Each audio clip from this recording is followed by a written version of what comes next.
back, everyone, to the Fortnite World Cup studio, where we are that much closer to finding out who are going to be the 19 competitors that will go to New York City. I'm Golden Boy, one of your talents for this day. We also got the rock, paper, scissors game that will never end, apparently, between Ball and Sundown. That's okay. I won. Did you win? Yeah. One of those things. Okay, we got Monster, and then we got Kitty, who is just standing here by the board of TV. Kitty plays. I like how everyone's over here, but yet you're so isolated over there. Oh, this is where I got put. I don't mind. This is a sweet wall. I like being that is. I can't confirm that's actually where she got put.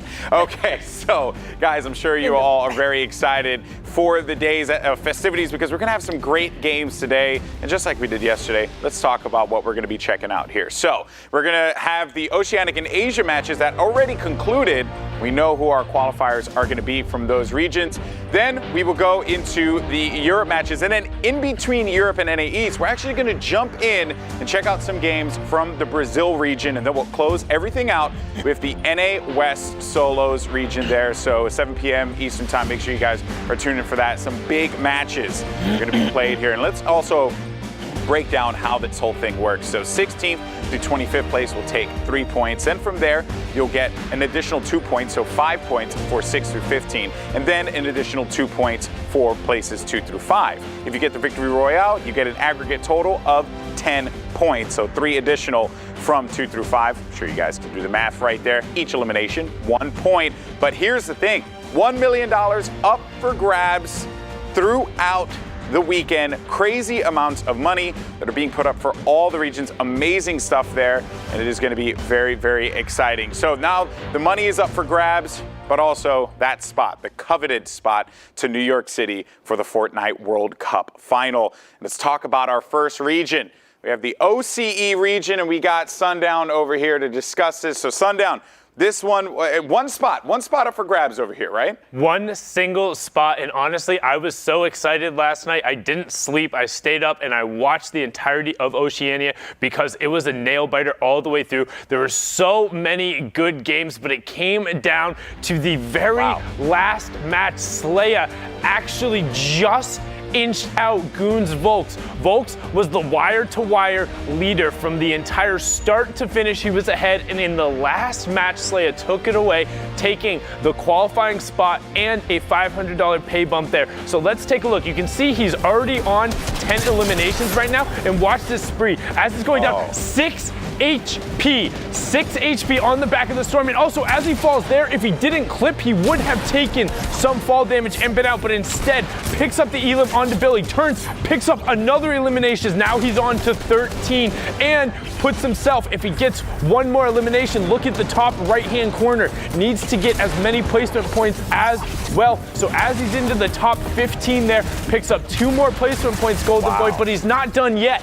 And it's crazy enough, he had no builds for that portion of the fight. Going into this one with only 5 builds as well, but you can clearly see that Slaya was just playing this one, giving it everything that he had at that final moment. That's what he was looking for, and again, we talked about the clutch that it takes. That to double, that was it. That was everything it took. The difference was a single point at the end of the day, and honestly, that perspective he tweeted out, he said, this was the play that locked me into the finals. This was what's got me there, and then right away after, he says, I guess I'm going to New York. First person to qualify for the World Cup. Wow. Congratulations. Honestly, we talked about it. If you were watching the pre-show, he was in the B-roll. We talked about the players from Chiefs, how they've been absolutely upsetting the standards. Everyone had always talked about the X2 twins, but they had just popped off, Golden Boy. That's so awesome. And you saw it there. Slaya God. Follow him on Twitter. Right? Might as well. Amazing stuff there. Truly some incredible things. And again, congratulations to Slaya for that one. Very well done from him. So he would be our first player to qualify for the Fortnite World Cup Finals in New York City. But there was another region that had one more person joining him. We got Balla now to break this one down. Balla, this is the Asian region I'm always excited to check out. What do you have for me? One qualifying spot again, and it's going to be Fax Fox overtaking Sexy Boy in the second place there. But what a performance there. I like his name. Yeah, I mean, it's a fantastic name. A complete package all the way. I mean, we talked about TOP, that team. they have all sorts of players who are really solid in Korea, but FaxFox's complete package, look how he takes that rocket launcher shot and then takes a shotgun shot right after. He's prepared, but we talk about everything. The complete package, early game as well. The utility usage following it up with just a nice aim and pressure. He's keeping it all up. Wow. I mean, forced that player really out of a tough spot. Had to challenge that, otherwise would have taken, I would have lost the cover completely or taken some damage from the dynamite there. So very well done. I know you love early game plays, Balla. And then also being able to counter the utility and being comfortable inside of a box. And then the aggressive plays as well. Full package, like I said. This player inside of his own box, he's going to be defending, but guess who's on the other side? He's going to come knocking. He's protecting himself all around.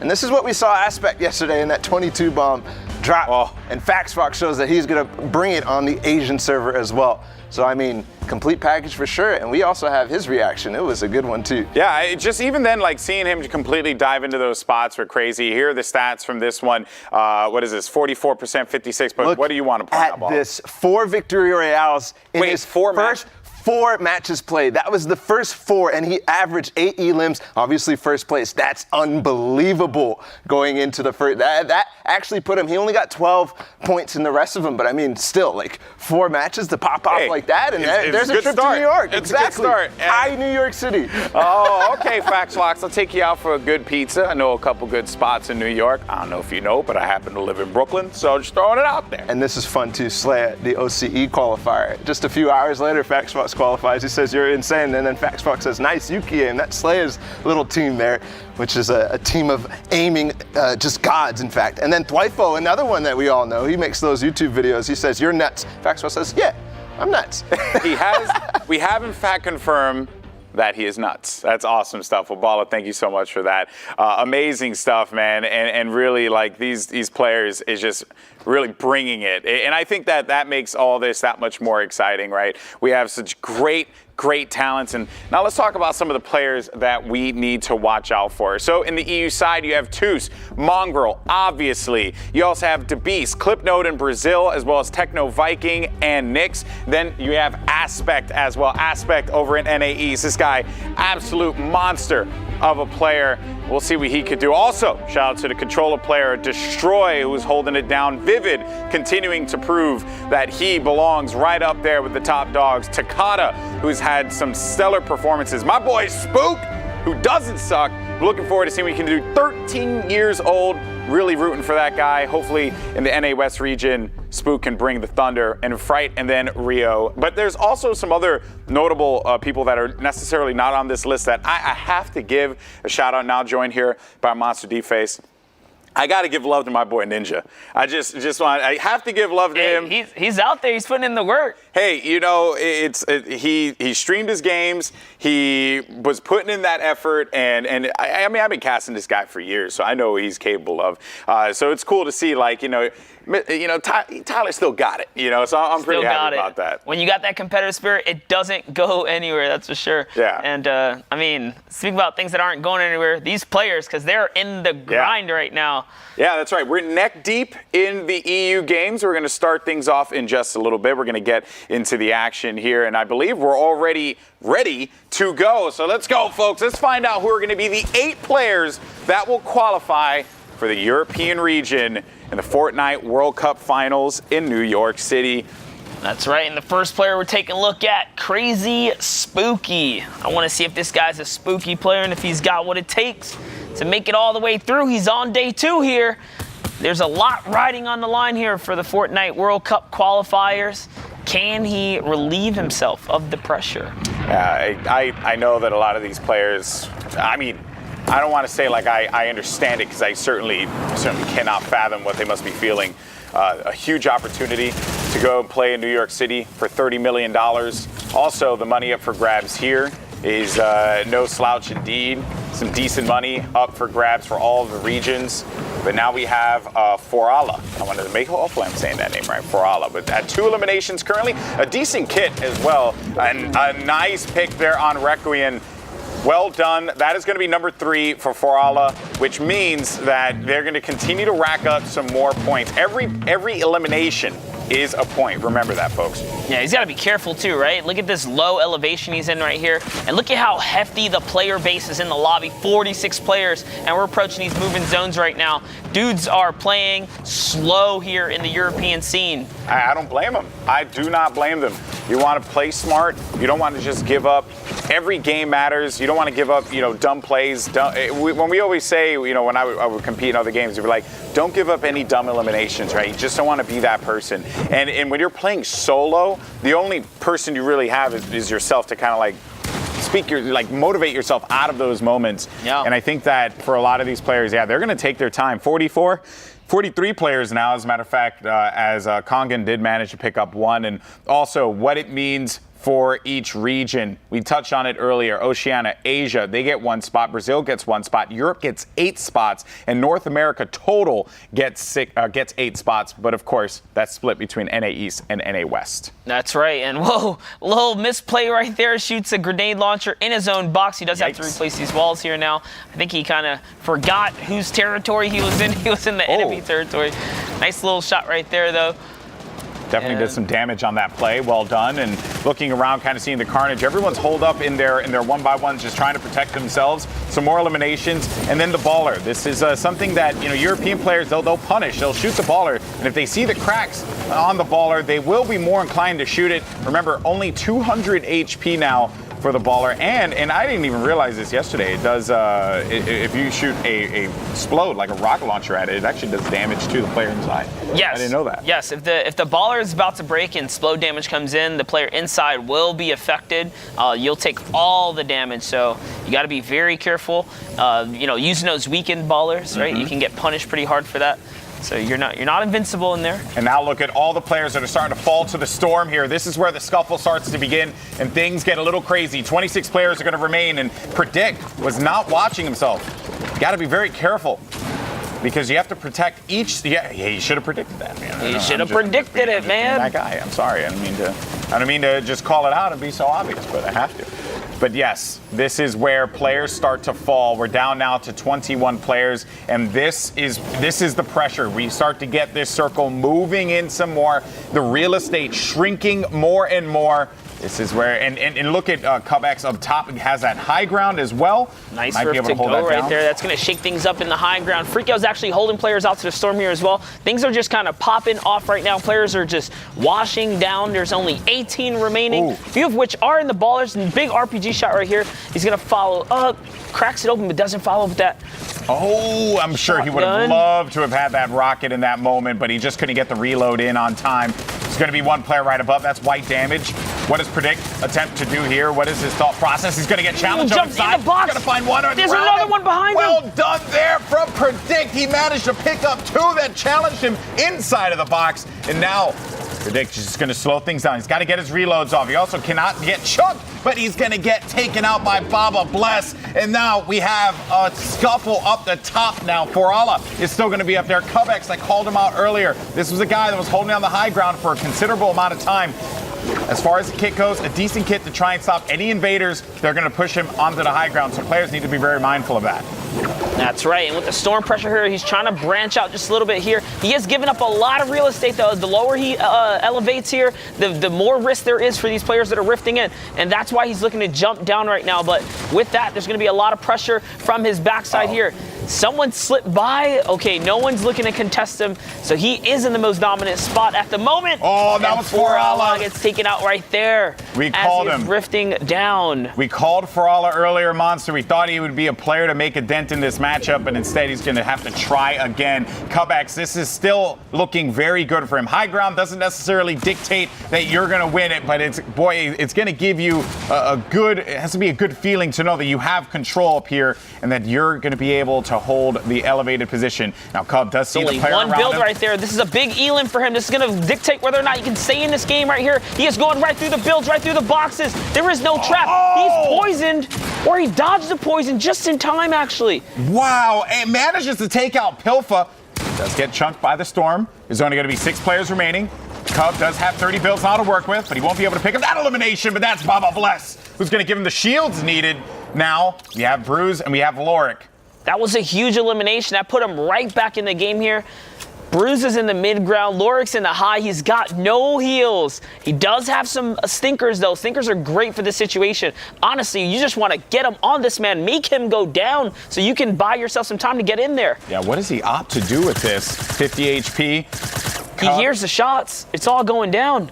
Oh, he saw that. He's only got 3 builds. Oh boy, and Bruz is going to go down for the fight. Cubx and Bruz Here now it is. in the exchange. Get him out. But there's still going to be Crack one player it above. open. He's throwing the stinkers This is ahead. This is amazing. The launch pad is out, so he is going to be able to go down. He has to coast with the storm line here. He no longer has any more stinkers, but that sound cue is going to be given out any moment now. He won't be able to outlive Any moment now. Here it is. He's got to go into the storm. Can he land the 1 pump he needs? No. He's got to connect. He gets boxed out, and that is going to be a victory royale for Cubx. Big win for him there, and ends up getting, that was smart. Saw that the player was ascending down and said, you know what, I'm just going to protect myself. That's the safest play to do in this situation. Manages to win, had more health than his opponent, but as we saw yesterday, the fun doesn't stop. We go into yet another game, Monster. We got Stompy here from E11. That's a name that we all recognize. That's a big name and a big competitor on the scene. He's been around the block doing what he does. Heavy sniper in his hand. He is our elimination leader this time around. And for you guys tuning in, we are jumping straight into the mid-game action here. There is no downtime in this streaming format here for the World Cup qualifiers. We're on day 2. So this is a big moment. This is a defining moment for a lot of these competitors if they can make it on through. A lot of newfound talent out here. And what Dave is doing here currently, just gathering information. It's a very important part of all this. Just want to see where these players are going to be pushing. So he's sitting inside of that cone to just try and get that information. But he's going to rotate out now. Getting ahead early here, Dave 2K. And Bilau's right above him. Door holding a storm line. AV Pro, David's in the baller nearby. Ooh. He's going on the offense. He's found someone he wants to target. This is not where you want to be. Now it's the pressure to backside. Good 1 pump right there. Very well done there by Dave 2K. He went in for the challenge. He knew that he was going to be able to pick that one up if he caught that player off guard. That's exactly what ended up occurring. And we'll get a slurp for his efforts. Not only that, this is a wonderful elimination. Look at all the excess material just sitting here. He's doing a nice little count here so he can dictate how much builds can he just kind of start to rat out, right? Tunnel out here and create some extra real estate with the additional mats. That's one of the benefits of getting an elim in one of these congested zones. You have a lot of material to play with now. What is Dave going to do here? Needs to just break down these walls. As you had mentioned, Monster wants to own it. Yep. So he's going to use that brick. He's got a lot of extra material there. At least he can do a little something with it and stay at max materials. 8 players are going to qualify for the European region. A lot of folks are going to be that much closer to a life-changing opportunity. You have to really think about what this means for a lot of these guys. And Poison Trap's such a great trap to use. No. What happened? I'm pretty sure the poison will target the baller if you put it in the same box. Yeah, traps will trigger on stationary vehicles, so not sure if he knows that, but kind of a weird one right there. Dave going back to his same tactic. You know, I like that. Playing it smart. And there, the baller is going to punish 110. That's another battle he's going to take here. That was his wall. That's white damage, and that's member 2 goes down, but the pressure now, 20 HP, so all that advantage that Dave 2K managed to get, and it's all going to go away. Comey's going to make him pay for that one, and that's a pickup. That's an elimination for Comey, who's going to be right to the right side of Davidu. Stompy still going to be in the fray as well. You have Macchius there. Or is Macchius, but we're going over to Stompy's POV. A good kit, a nice wall buster with that heavy snipe. Can just dive into any 1-by-1 if he wants to get aggressive. 6 eliminations. Well done so far. And it's important, to note here that he owns multiple layers, right? Not only does he have a nice hold on the bottom 2 layers, he's got some upper mid-ground hold right here, which is going to come into big play when it comes to this next rotation right here. So look at how he can elevate himself, right? This is what I talk about, being able to just get up and make that big move here. So nice little glider redeploy. It's going to allow him to cut across the field here, save just a little bit of materials. He doesn't have much. He's hitting at 600 right here. And now that he's ahead, he can push players out to the storm. These are going to be two huge eliminations for Stompy. That was very well done. He knew that that player had to come out of that box because the storm was going to be pushing him out of it. So he just focuses his aim in that direction and does not allow that player any kind of room to breathe. Gate keeps him in from that one. Very well done. Another player is going to be sitting right above him, and he's going to continue to put some pressure down. But Stompy owns a lot of the flooring. That's going to be on his feet here. Oh, this is going to be another one. He has got the blood in the water here. He's looking to see if he can catch it. He's going after it, man. I like it. He's catching players off the rotation, and he's hitting them. He's hitting them for a sizable amount of damage constantly. This is actually a scary elevation here. Of course, you don't want to be too low because that's where you face the most congestion. But moving up with 200 materials. Oh, that's right. He has that glider redeploy. This is how he's looking to get across every single time. But the further ahead of the storm he gets, the more risk he takes on these eliminations. He can't go out there and get the spoils. Yeah, but Stompy did manage to find some more targets, so perhaps the spoils are going to be coming to him because more players continue to just expose themselves, and then Stompy will put the damage down. Someone actually pops up right by the ramp that he was staring at, and he makes him pay a beautiful shot there with that blue pump. That's going to be number 9 for Stompy, who is shredding this lobby. Stompy is doing so good right now. He's got to be careful, though. He's in a pinch. There's 2 players nearby now. He's waiting for that edit. Is that opponent going to make it? No, he is not. Now trying to cross here. Oh, man. So many crossfires here. So many crossfires here. Only 2 swings to break through that wood monster. He at the very least, he knows what he can do. Let's try to get inside of the 1x1s, the safe spaces of these players. That's going to be Ross, who goes down to Stompy's hand. And number 10 for E11, Stompy. Maybe number 11 here. And that's going to be yet another pick there. Stompy is on point. I love what he did there. He saw the fire coming in, and what does he do? Gets on the offense when he should be on defense. These unpredictable plays here. With no materials, now opting to sit under the cone is his best way to protect himself with the limited resources that he has here. And this is another defining moment for him. He's going to punch right through.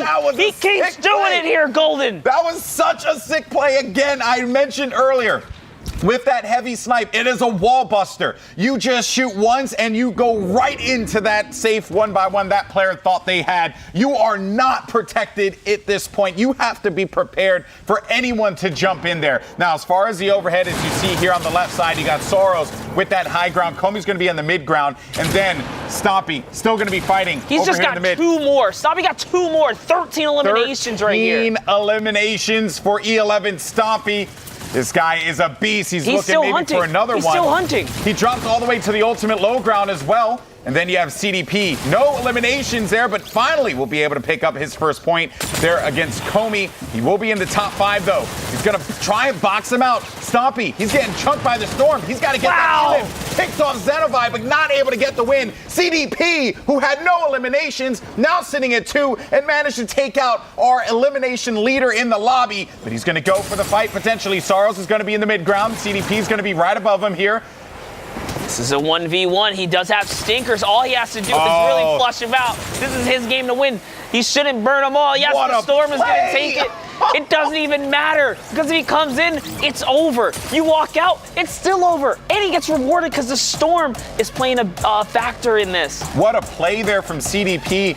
Use the stinkers to force that player out of the safe zone. Had no choice but to get out. And then on top of which, Soros did not have an angle on CDP, who was above him. So just forced him out, gave him no room to breathe. Very well done. But we're going to go back in to another game. Once again, we're going into that 4th, 5th circle.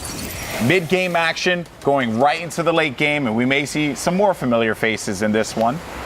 All you never know who you're going to get. All the action. We're going to get all that action today. We saw a lot of it yesterday, but today's competition is a lot more stiff. It's a lot harder. Yesterday's lobbies, they were looking like 20 players or so. Here, we haven't seen one below 40 approaching the move-in zone. That's how intense, that's how much larger the skill gap is here today. So for all you other guys who's competing later, this is what you're going to be facing. It's crazy. It's crazy. Well, we got Arnatron here from MAD or MAD. And oh, Secret Mongrel just went down in the feed right there. That was someone really? that we wanted to look out for today. Unfortunately, he is not going to earn himself any placements in this I really hope lobby here. If Nancy's playing in 60 hertz, wow, man.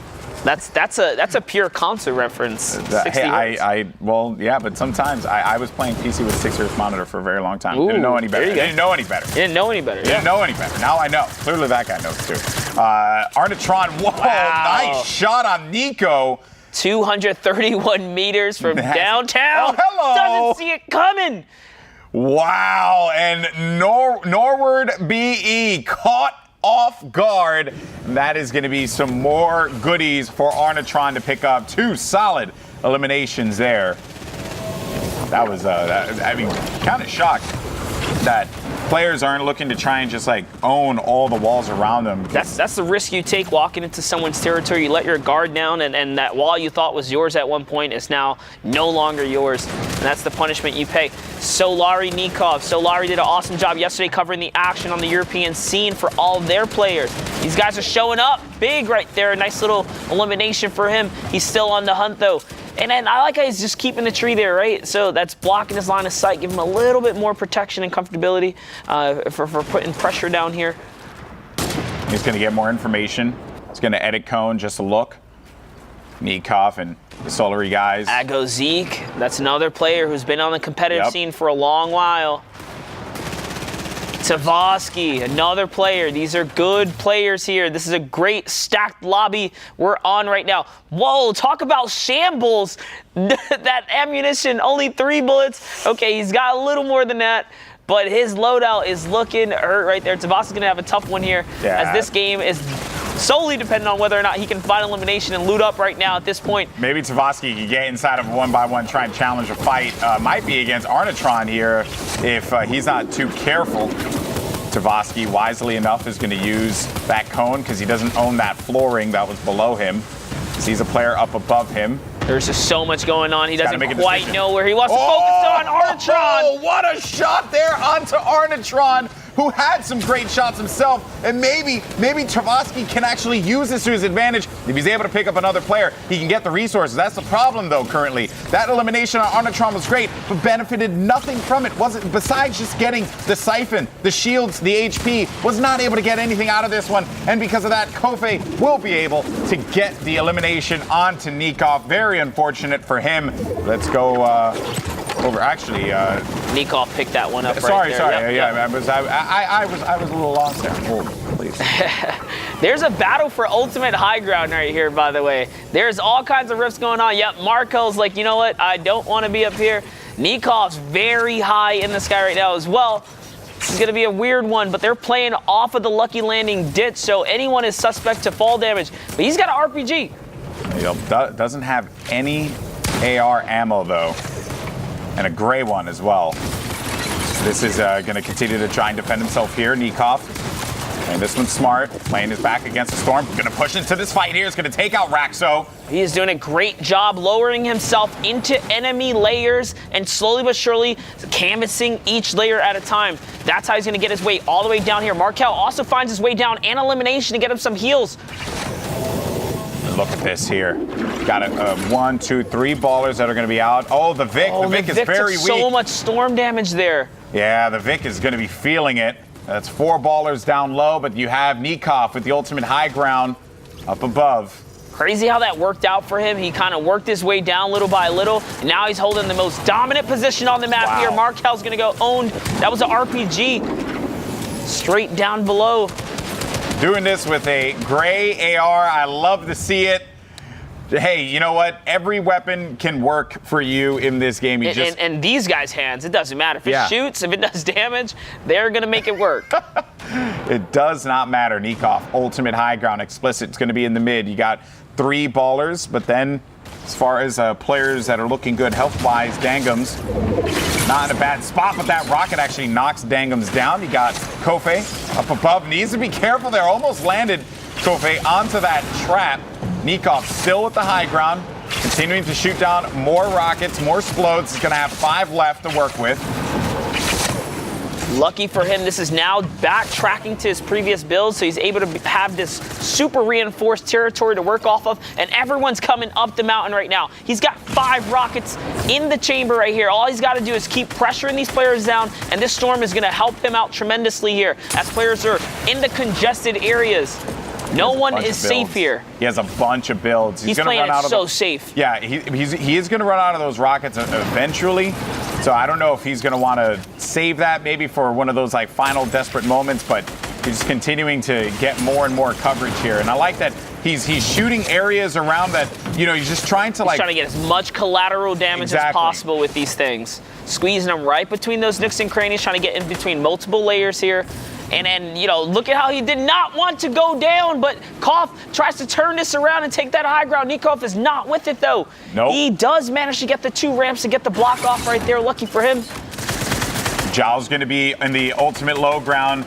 Question is, well, oh, he's getting chunked by the storm. He's struggling. Both of these guys are struggling. Nikov now in the lead for health pool. All he has to do is continue to play his game here. He's putting pressure down, forcing these guys to get into one another. A little bit of fall damage right there, though. That's going to be bad because now they are on the same health pool. He actually has to go toe-to-toe here. He has to go lose for this game.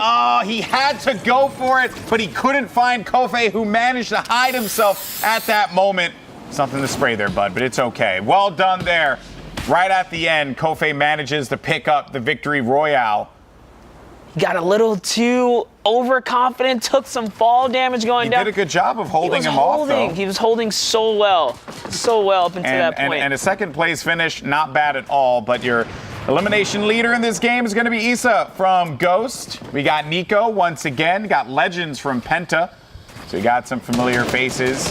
Zeke as well. Another resurgence here in the game. Now we WQualifier bot. WQualifier. I was to say Wiker bot. I like WQualifier bot though. Ooh, nice little dart play right there. Does recognize he's faced through the ramp. Nice play. He is using the enemy edits against him. That, my friends, is some high tier movement right there. Keeping calm and making plays. That definitely wasn't a WQualifier bot play there. He was playing very well. He was lingering around the enemy edits. That just was a very sound situation there for a WQualifier bot. Now they're looking at the rest of the lobby here. You got Fato Game up top, Deja Fu up ahead in the baller. You got Zeke in that high ground. I'm trying to see if more players, who else pops up here. Yes, a lot of players in this game right here. Issa is a controller player for all of you guys out there that did not know. He's out here representing. Now to hop over to the other side of the map here to see what's going on. Let's stream Vato. Now we got In Panic's Brownie. 1 elimination, has that boom bow. Recognizes that there is something going on in the box nearby. And lovely, he had that wall nice and weak. It's a battle for the rift right there. 3 players collapse on that rift. He's going to trade out what might be like 30, 40 tick. Yeah, okay, so that was 30 damage. At least he gets that rift out of there, yeah, right? It was that's worth the benefit. Because he couldn't even get those mats. He's only at 300 mats, so this is going to be a big moment for him. Is he going to land and get into the action? He's going to need to land a big shot here. Oh, he tries to play off the edge there to get that cliff for some high ground here. Just wasn't enough. It's going to end up taking more storm tick damage. We got 38 players left in this. That boom bow. Man, this is where you want to be with the boom bow at the high points. It's a good place to be with the boom bow. Going back around here to this cluster of players. Markle, who you saw earlier on, WQualifier bot, who made an incredible play. Then we got Fato Game. It's going to be inside of his 1-by-1. He's using a scope to look through the cracks in the brick. Any piece of information, any opportunity, so he can make this big edit here and pump somebody. Oh, he lands right. I saw that play happening. He heard WQualifier bot hacking away at the brick that was going to be around him, and instead he just drops on down and is going to make him pay for that one. That was a risky play to make right there. Good on Fato to recognize that it was time to land a shot, and he does. Okay, now looking at the map. A lot going on, a lot of congestion. Polar Peak is one of the toughest places to land. At least they're lucky enough to be on the backside of this mountain here. Yeah. Because the terrain could be a lot more harsh for these players here. playing around that mountain, so frustrating. And then Vilanen, or I'm just going to say Vile. Vile putting in some shots there, ends up benefiting. Hey, honestly, Violinen, maybe? Violinen, I like that. Violinen, okay, well, Vile's going to use that jump pad to get out, but just as we were saying that, manages to snag one elimination onto Curzo a little while ago, and also found another player who managed to sneak away inside of that baller, but will reposition and then continue to just get some more information. Metal's very good, give you a lot of protection as far as, those walls, but also Issa still in it. You get a lot of vision. Issa is still going to be in this. You got Atlantis Rapid, who's going to be right below him. Issa having to deal with some of this pressure. It's going to be a benefit from these shots. That's five now, Monster. 5 now, maybe going for 6. Looking for the downtime here. He's getting closer and closer to this player. He's trying to see if he can get in that player's box. Now with the zone on his back, he's getting a little bit ahead of it here. He's got to get a good shot, good angle. He needs to see one of these players that maybe wants to try and edit out. Oh boy, he's playing with the storm here to go for high ground. Wow. Like how he looks up first to recognize whether or not there was a structure above him. Yeah, he gets tagged up though quite a bit. He does have some minis to top himself up to 50 HP, and he took that storm damage. Is that going to play a factor in his next fight? One has to wonder. Absolutely worth it though. Issa and Viper going toe-to-toe here. Marco wants a piece of the action, so does Effect.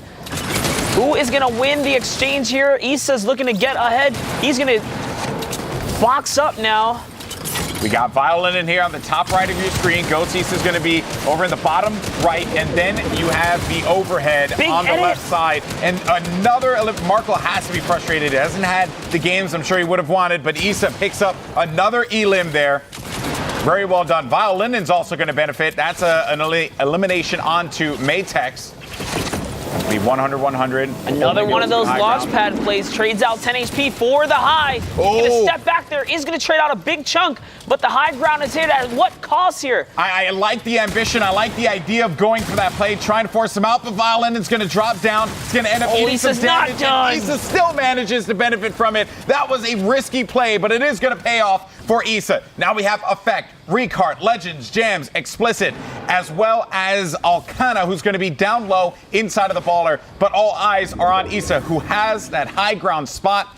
Let's see how he plays it. Explicit snatch the baller from Jams, but he cannot stay in the zone. Yup, that's it. Jams is going to make him pay for that one. You can take his baller, but you ain't going to get away with it. You ain't going to get away with it. Issa's got his eyes on Effect. And Bye-bye, Effect.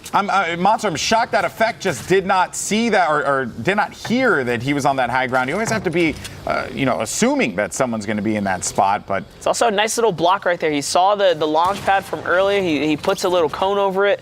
No one's going to contest him for this high ground on his watch, but he has only got 30 material. Yes, getting ahead of the breaking here to get some visual cue down.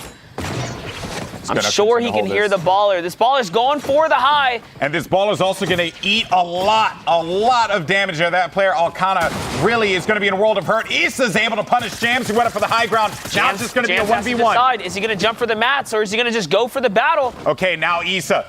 He's got to play this one out. Let's see what happens here. He's going to use that jump pad to get back into the safe zone.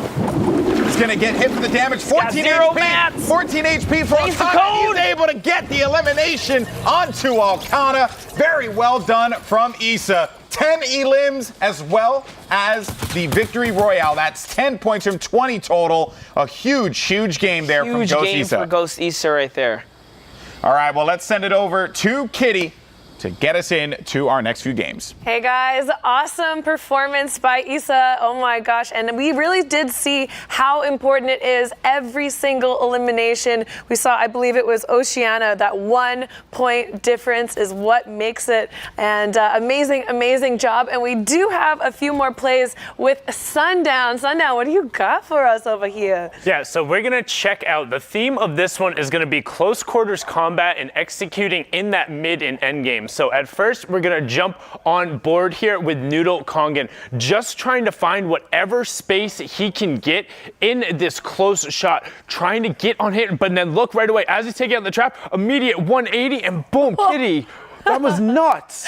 Yeah, having the awareness and the focus to switch like that and land your shot in a 180 situation is awesome. Yep, and Predict SMG doing it here as well. Again, 2 players directly on top of 1, 2, doesn't panic, picks both of them up, knows there's a player at his back, so look how he gets into the zone, boxes up and rotates. Now, again, we talked about close quarters combat. CX is, by the way, look at the pressure here. From the moment he gets a tag onto this player, chasing, knows he's there, boom, gets the assault rifle round. So he's broken through the shield and he's looking to find him, not giving this player a chance to rest, using everything. Notices the wall on the backside hasn't been edited, so the player had to have gone up and he found Ubnox. Now, we saw a little bit of it on stream, Kitty, but Stompy went off.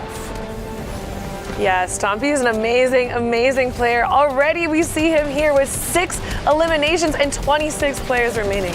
Yeah, really huge, and you can see how he's looking to find the backside of the circle rotations constantly, already at 8 elims, and the flick right there, picking up sops as well. I mean, it was just absolutely nuts here, particularly utilizing the heavy sniper on these backside of circle rotations to make sure that he's able to pick these guys up. And also, I want to note how he's constantly hiding himself inside of these cones and then editing himself back out. It makes it that much harder to track where he is and gives him that much more of an advantage as he does it there onto Chundis, a very good player. And again, the loot is right there and he takes advantage of it, picking up BNQ effect as well in that circumstance, and then dipping back into the storm. Unfortunately, didn't get the victory royale, but 14 points and the top 3 is still a 21-point performance for E11 Stompy. He's got to be happy with that. Yeah, definitely happy with that. It's so interesting to watch his aggressive style gameplay, kind of what we saw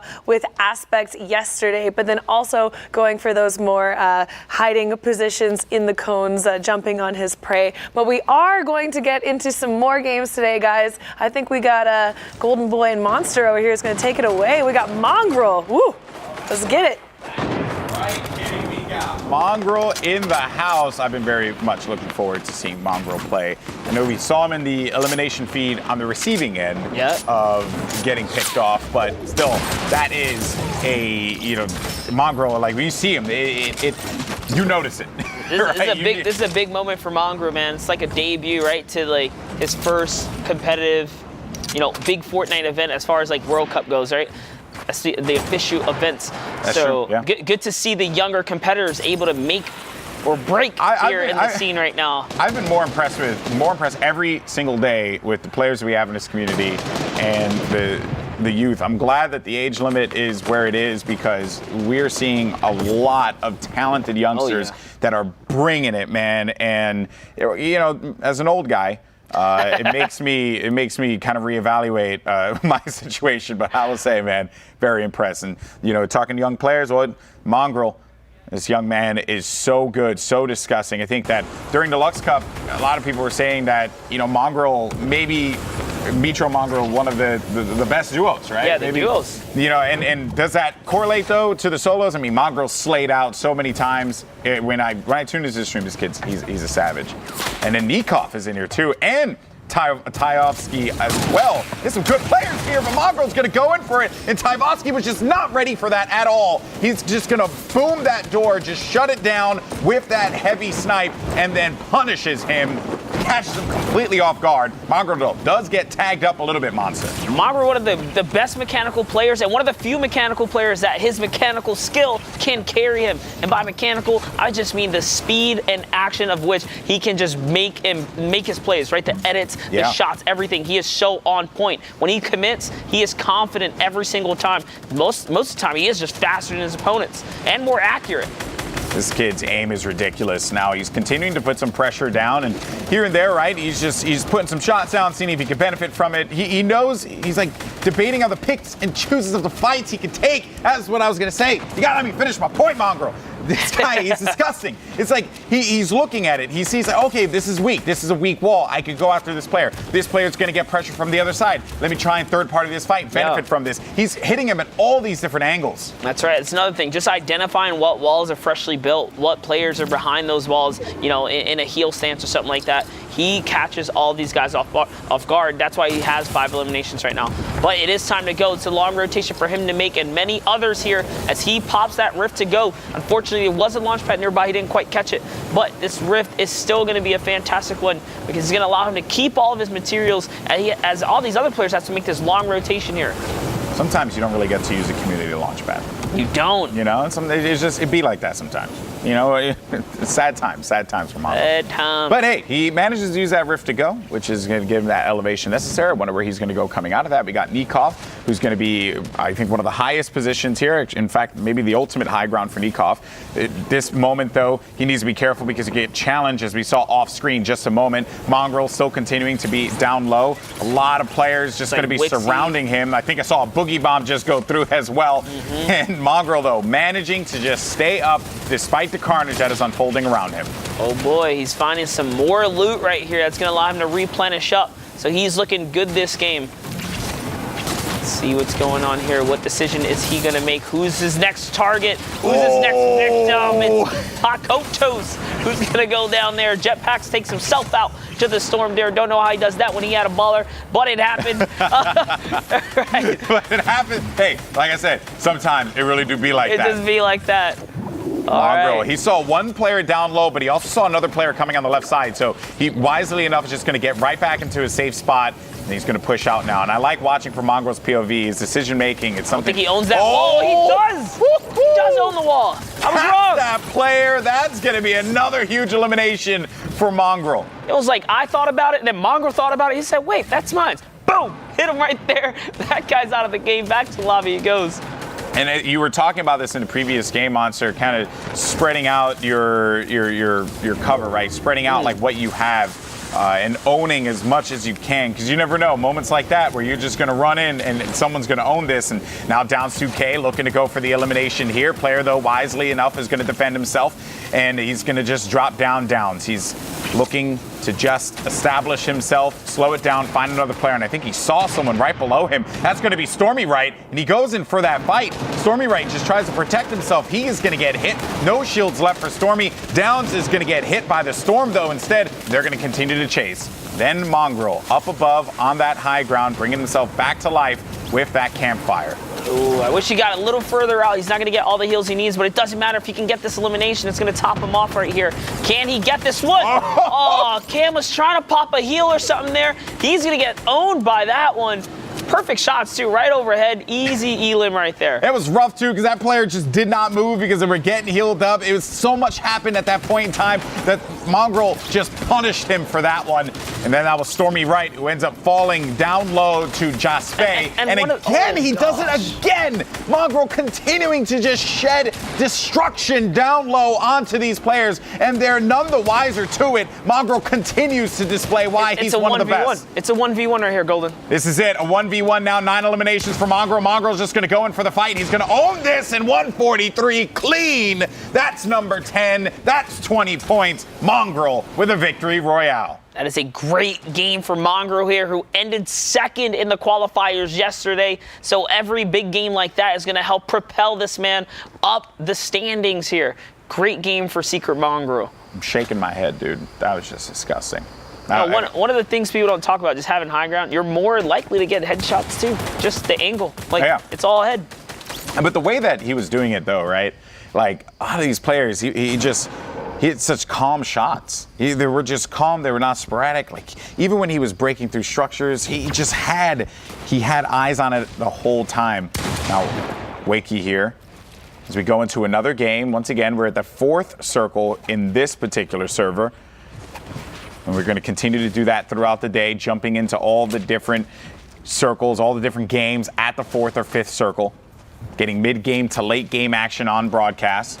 Wakey, a little bit of a mind game here, trying to get control. I like what's going on here. This is a mind game. It's a tug of war. It's a tug of war. It really comes down to who's going to break the pattern and catch the other off guard. Wakey, what is his decision here? Because he just has to keep defending. Honestly, we've seen people go from this defensive edit to just make a box and jump out and headshot people. So it is going to be an interesting one. Looks like he is going to regain the top, but nope, he loses it again here. Just at that moment, ends up losing it out. Okay, look, breaking up the pattern, now targeting the walls as well. And that's what I talk about, going for the counter edits. Just like that, you can't get punished. That whole game is why I love competitive Fortnite. That whole moment is why I love competitive Fortnite, because it was a mind game the entire time. Both players trying to jockey for control, one owning the cone, one owning the floor, and then continuing to just lay those traps down. The second that player exposed themselves, he went right for it, and a beautiful shot there once again from Dave 2K. That will be number 2 for him, but that whole play was just so sick, Monster. That's how it is, a little tug of war right there, but you gotta be careful. You let your guard down, so you think, oh yeah, we're playing with little wall replacement. No, man. You make a mistake, you're gonna get punished. And going for that sidewall, he saw feet, he saw knees, he started capping him out. And then that player had no choice but to back away. Yeah. Because you can't keep taking that. Okay. Oh, he boogied him. He boogied him, and then he's going to get the baller out of that one, too. Nicely done, but the baller will be short-lived. We'll get that purple pump, though. So that's nice. This is the second game we've seen Dave showing up and picking up Elan's. Dave looking to make a name for himself here. Nicely done. Been impressive. Look at that. He's going to have so much excess material right here. He's going to be doing the same thing. Just building a little more, goes back, replenishes up. He is good. That was pretty awesome. Boogie bombs have been getting so much more usage. As they should, because it's a great utility item. It really is. And also because people dance and they look funny. And to me, that's all that really matters. But now we got Scrib. Ooh, he sees his player. He owns his ball. He's going to go for it. He looked right through the cracks of the floor, chased that player down low, and now we'll get a beautiful rift to go. I like that. Now, okay, I do want to discuss this because there is a purple compact SMG, but he's still opting to go with that blue silence SMG. Honestly, it could just be preference, you know, SMG silence. You still keep a low profile. Can come in handy. Nice play to use the rift there. Honestly, he doesn't have that much material either, right? Only 1,000 mats here. So one of his resources is not completely replenished. Using a rift here is going to get him to the next zone, allow more players to get taken out, and then give him a prime state at the next big place here. But Dave still in the running here. He is on the big rotation. We talked about how many materials it costs. Look at how much he's already burned through. Last time we checked in with him, he had max materials. He's gone through 400 plus. He's saving that rift to go for when he really needs it, when he's going to be in a pinch. Some players, they just prefer that 107 build. That's the difference in position. He had max. Nice little pick right there. Blazy, is he going to go for it?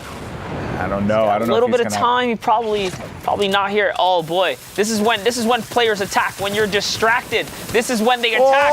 When you're distracted. Nicely done, and that was our elimination leader, Shelter. When we jumped into this game, Dave 2K. He is making some amazing plays. Didn't get a lot of resources for that one though. That was just a great play. Such a great play. He looked at it. He saw him. He said, "Oh, you still haven't turned. Oh, you still haven't turned." Jumped in there. Blacksu from the stream still in this game right here. Scrib's in this game. We know he's got what it takes. Who else do we have? XYZ, way high in the sky. A lot of good players here, Monster. This is it. 8 slots for the Fortnite World Cup Finals in New York City for this week. $30 million, and Scrib once again on your screen. That's number 7. He's right in this one. He wants to pick up this victory royale. If he can, at this point, it'll be a 17-point game for him. Another player's going to jump right in front of him. He's going to get another one. That's Joban. It just happened to fall right in front, and his epic pump is on point. He is nailing players. I love this right here. Looking for the wall replacement right now, but the opponent he's going after is fully healthy. Nice pump to bust through the wall right there. Sometimes the pump can work just like that on freshly built walls. XYZ somehow giving up the complete high ground. He ends up at the bottom of the map here. Dave 2K turns the table. He's at the high now. He picks one up. That's going to replenish auto. Another elimination for Dave 2K. Make that 7 now. He is destroying Scrib, Dave 2K. I really want to see if these two players are going to go up against each other, because if they do, that fight is going to be incredible. Both are playing very well. Scrib is going to be all the way down low. And some more shots now from Dave. Got another player that's going to be out of this one. Kishanth that's going to be out. Scrib still there.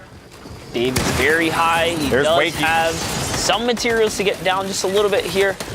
XYZ popping a mini here. It's going to be a battle.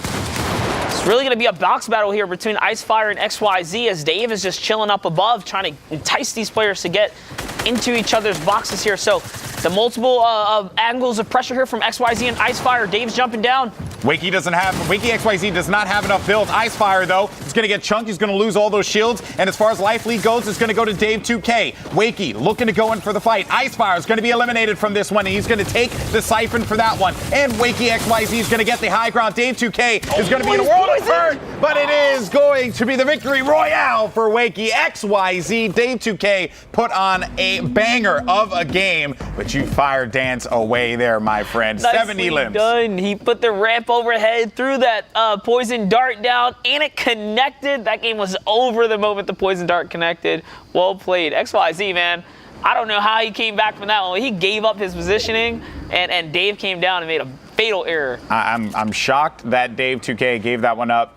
Despite that, second place, still going to get a lot of points for that game. Was slaying out, picking up a bunch of eliminations, not too concerned. I really, that was 2 games we saw from Dave where he had a big game, so maybe he could be pretty up there, but it's all about the top 8 spots. Yesterday, being the top 3,000 qualified you for this moment right here. But today, 8 spots. That's all it's going to take. I mean, we saw our OCE regional winner not get a victory royale, but be carried by elimination. So people like Dave, those second places, you get placement with big eliminations, you are in the money. You're in the run for this. There's a lot more on the line than just making it to the World Cup final stage, right? There's still money to earn. I like this. He's holding it. Mexi's holding it. He's waiting, but he's going to have to be the one to make the move. Then he's going to use that jump pad to get out of dodge. Hit that. Ooh. Oh, I thought he was going to hit the line right there. Uh-oh. Yeah, you got to be careful. Oh, maybe he can pick up an elimination here. Doesn't need to use the minis, and that's going to give him the 100-100. Oh, that was a nice read there from Loot Boy Mexi. That's right. You got a head there. Heavy AR, perfect for medium range to long range engagements. Don't want it when you're on the running gun, though. All right, still on the hunt here. He's got quite the ways to make up this mountain. It's not over yet. Alpha's going to get taken out on his way up the mountain here. Hopping over to the congested side, the back of this zone. You mentioned Monster of the Mountains before. Very annoying to play out of, right? Very tough. Because there's a lot of texture that you have to awkwardly build up, and then when you try and make your pushes and attack. He waited. This guy took such a risk. He's like, you know what? I'm not going any further. Let's see if I can get it. And he has a storm line. So he is the first in the race back down the mountain as things stand. Violinen right above him. Yeah, Violinen, that was a player that we saw earlier on Attack. Oh, okay, maybe Attack's going to go for this. He's hearing him, trying to see. Is he close enough? I really respect how Attack is he's just playing the edge here. I mean, he's got a couple elims. He wants more placement. This is a tough time to go down. You want to get to at least 25 in this format. And that's why he's playing it so slow. So I'm sure he's counting his blessings for that zone right there. And he's looking to get up a couple layers now. So this is where he's going to go on offense. See if any players are going to push out. He ends up finding one. He is owning that brick wall. He doesn't own the 1x1 where that player is going to reside. Yeah, he's still not safe. He's actually just taking his time. I got to respect this too, though, you know. A lot of the times you think to yourself, oh, man, you know, I shouldn't have did that. I shouldn't have did this. Should have done that. Because Attack catches him, was not aware that there was a player inside of the brick, and then exposed himself just for a brief moment, and that will be a legendary pump right to the back.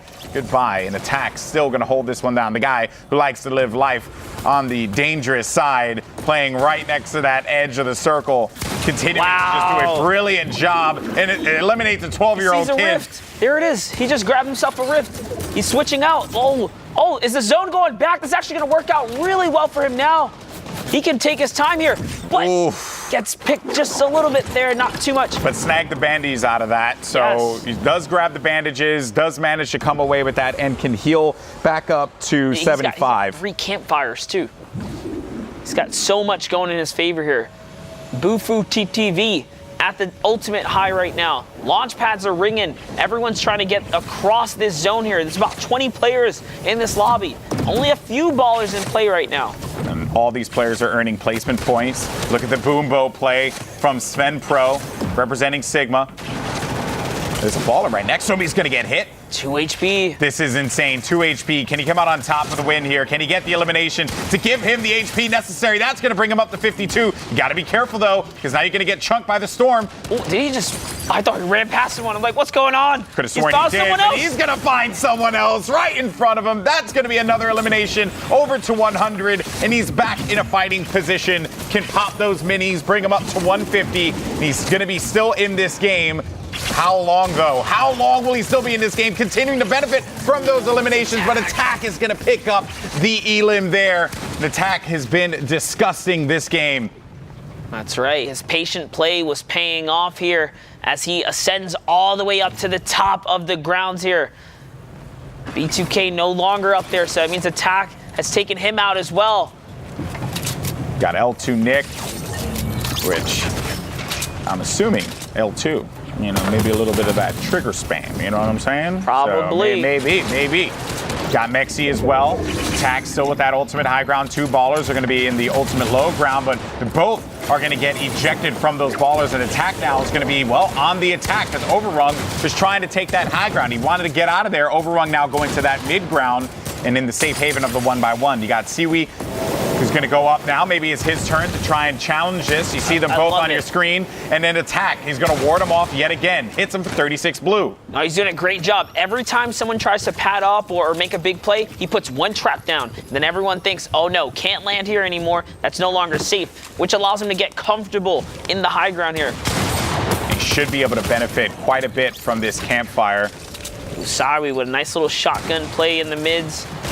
L2 Nick is going to get dropped by Mexi down low. Mexi's going to have ultimate low ground. Siwi in the mid, Overrun right above him, but Attack putting some more pressure down. It's going to get up to that 85 HP.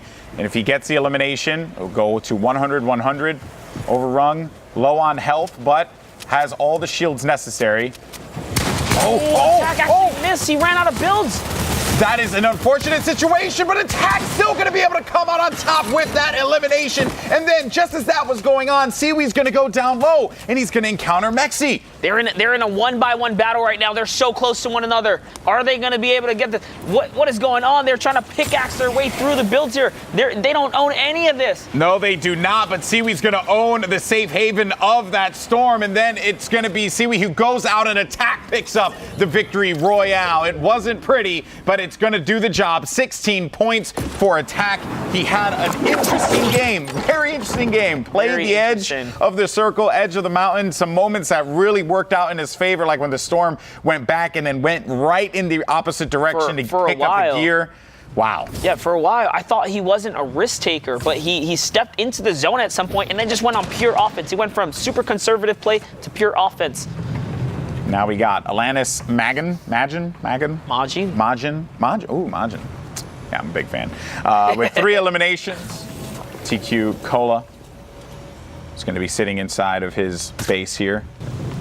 And then we go over to the scramble outside, looking to see if we find any names that we recognize. But I'm sure for a lot of players that follow competitive Fortnite, scrim, take part in the different discords that are out there. Minigun ringing out from Advisor. I know, I love it.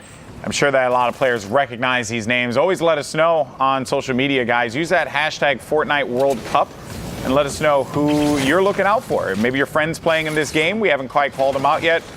Help us out. Help us. Help you. Help us find the content. Who do you want to see more of?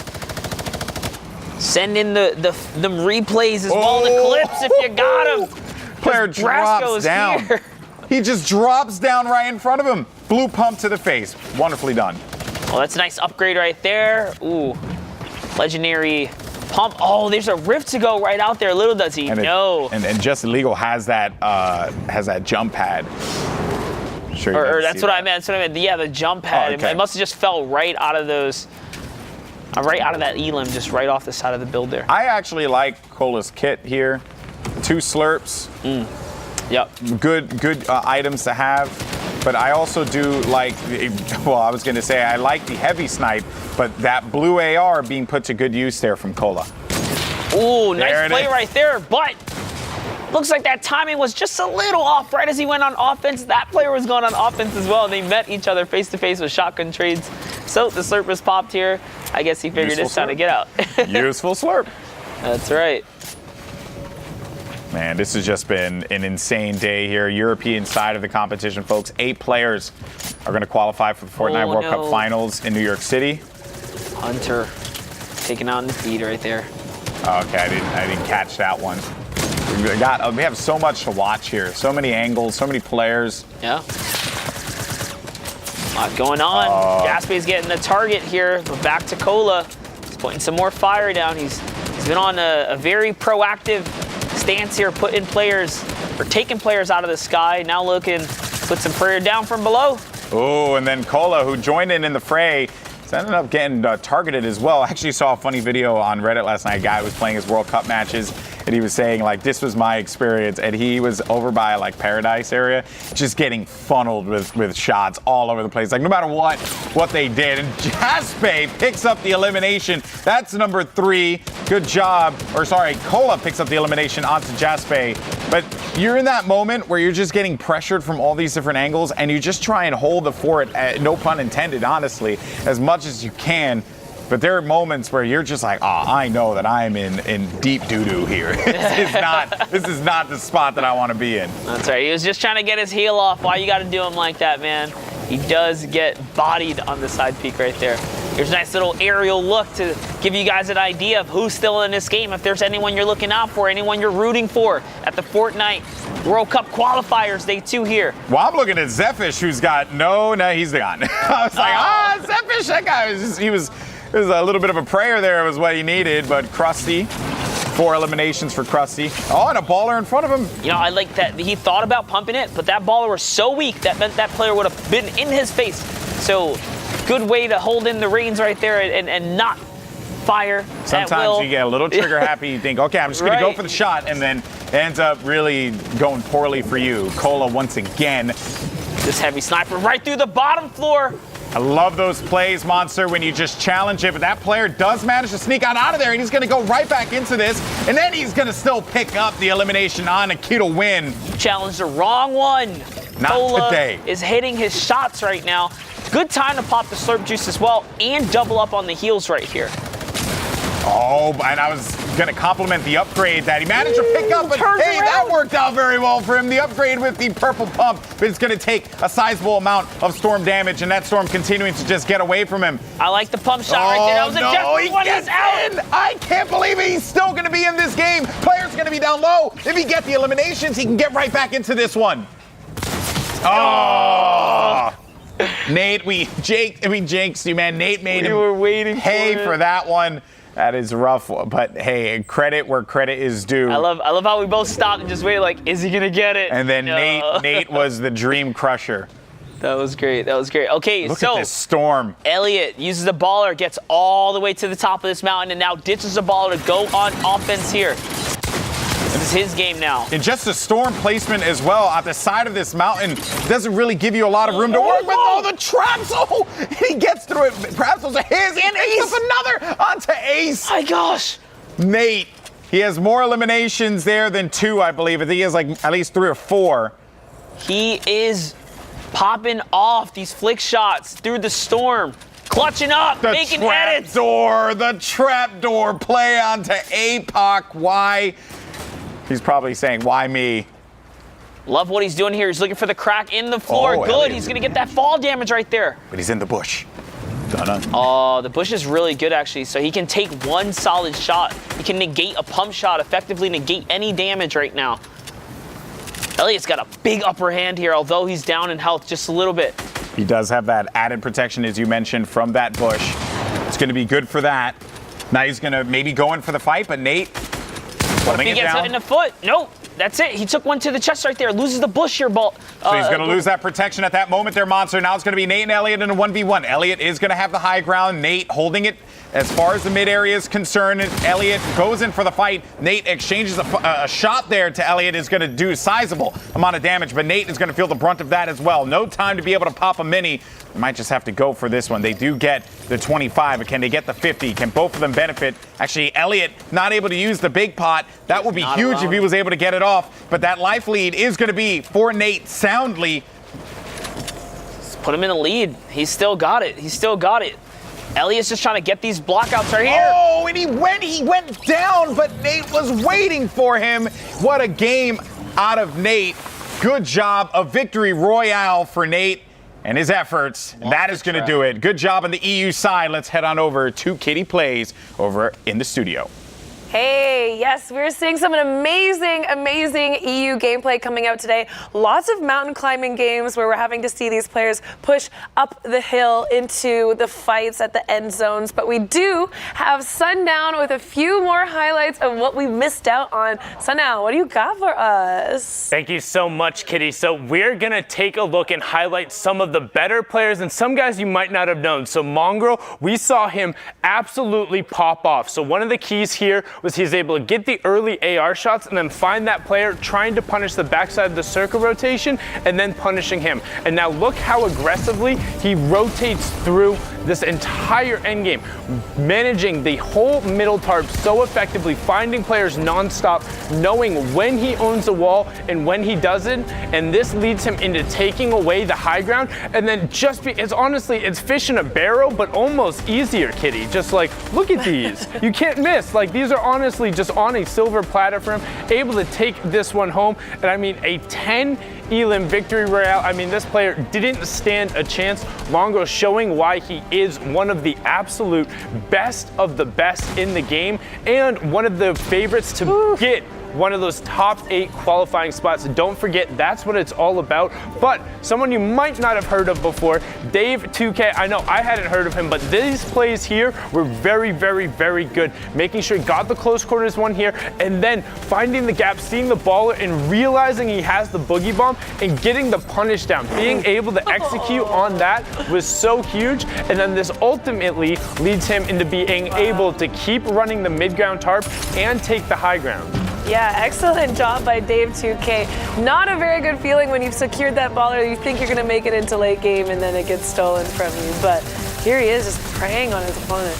Yeah, and he, again, making use of the cone plays. We talk about how the best players we've seen so far are putting themselves inside of these cones in the 1x1 and then catching their opponent off guard. So now we're going to jump on over to SY attack. If the SY stands for something, please let us know. But his rotation here was huge. So he did it with no mobility. And look how he's making sure he's tunneling out. He's covering his top, his bottom, and then both of his sides, but making sure he's the runaround. And then he's always looking to find another player. He's not happy with just getting the safe rotation. He wants to try and find eliminations here, and this elimination ends up being huge, Kitty. Yes, we watched here too. He was so lucky that the storm changed at the last minute, so he is able to take his time, make sure he does pick up that epic assault rifle as well. And got the Rift to go, which then the Rift ends up transitioning them into the high ground for the late game, giving him ultimate high and putting him in a position where once he wins this 1v1, he's able to just ride it out, getting the siphon there, knowing he has the HP lead, and that all came from the 2 eliminations he picked up in the rotation. Attack goes on to take the victory royale, no problem, just walking it out, staying with the storm, and it's just all about that. We talked about how just one elimination can be the difference. We saw it in Oceania. Sometimes it's not necessarily always that last elimination. It's something that happens in the mid game that gives you a little bit more utility, gives you just enough tools in order to be successful. And Attack demonstrating that there perfectly, getting the high ground, riding it out to victory royale. And I mean, that's 10 points for him. Yeah, amazing job. Really, really cool to see these new names. I mean, we saw Mongrel. If you don't know who he is by now, you definitely should be looking him up. But lots of new people making a name for themselves. But we've got so much more content coming for you guys. We are going to send to a 3-minute break, and we'll see you right after that.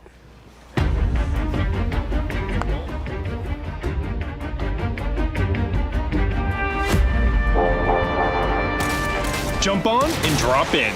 It's time to kick off the Fortnite World Cup competition. From April 13th to June 16th, we'll be running Fortnite World Cup Online Opens, where you can qualify to compete for your chance at a piece of the $30 million prize pool. But how will these work, you ask? Each week will alternate back and forth between solos and duos competition, with players qualifying from each server region in Oceania, Asia, Europe, Brazil, NA East, and NA West.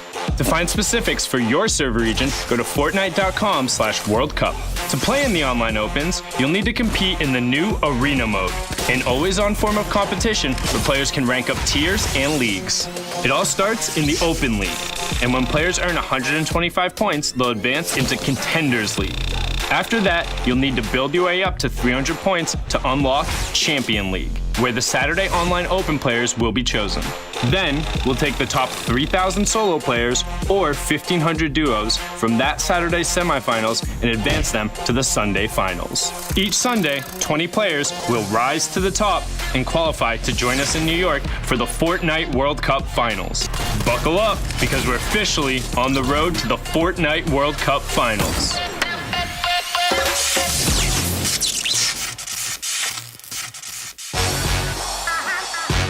In just a few months, we will see the greatest Fortnite players in the world go head-to-head to determine who will take the title of World Cup champion and become part of the global phenomenon that is Fortnite.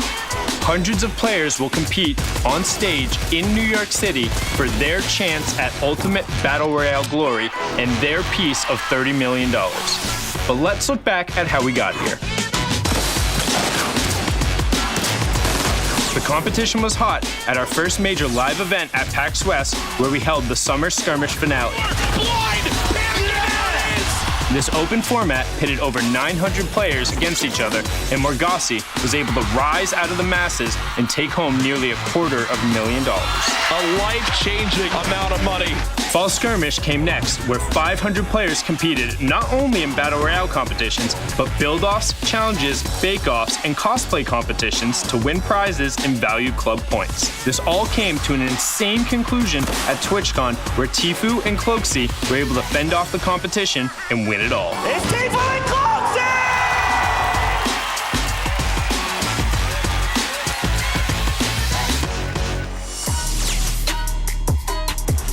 Finishing off the year, we dove into the Winter Royale when the first ever open online qualifier was hosted, featuring the top 200 players from North America and Europe. In the end, the stream Skype dominated the European qualifier, semifinal, and final to come out on top. All right, And guys, we are back from that nice short break. I just went from casting those games, and now we're here on the floor to catch you guys up to the pace of the action of things going on here at the World Cup qualifiers, day 2. These are big moments for all of these players here, and I'm sure you guys are very interested in what's going on the standings here. So let's go ahead and take a look. E11 Stompy, we just had the pleasure of watching him mash through the game, stomp through the games. We were looking out for Secret Mongrel, who's over at 5th place, and down the listing it goes. Don't forget, guys, 8 players are going to get chosen from here. So if one of your favorite guys are in the top 8, this is a huge moment for them. Share the love out there on the medias. Keep rooting for them, because things are still going on right now. We have much more in line, and the games that we're going to be continuing and casting with Kitty and Sundown. How you guys doing over here?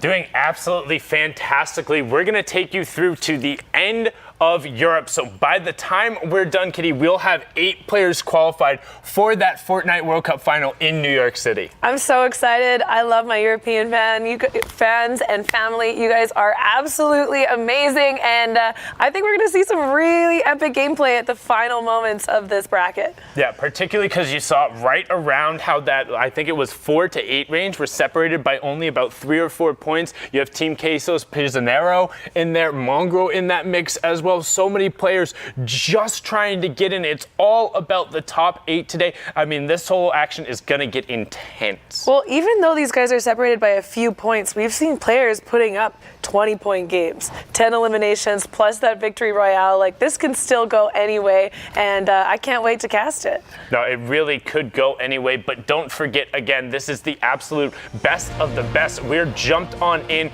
to Europe. We've gotten in. We're getting towards the end of it. Each one of these players end up getting a 3-hour window to play. It's that or 10 matches. So Europe started queuing at 12 p.m. Eastern. Then after we wrap up Europe, we're going to jump into Brazil for a couple of matches, show them some love, make sure we get them on stream, and then we'll hop on in for the entirety of NA East and NA West. So we have a long day ahead of us indeed, and also that scoring format. So top 25 gets you 3 points. If you get into top 15, that's an additional 2 for 5 total. 2nd through 5th is an additional 2 for 7, and then victory out gives you 3 for 10 total placement points available. But Kitty, how much is each elimination worth? 1 point, and we've seen players really taking advantage of that, putting up huge numbers for single games, and this whole weekend prize pool, $1 million.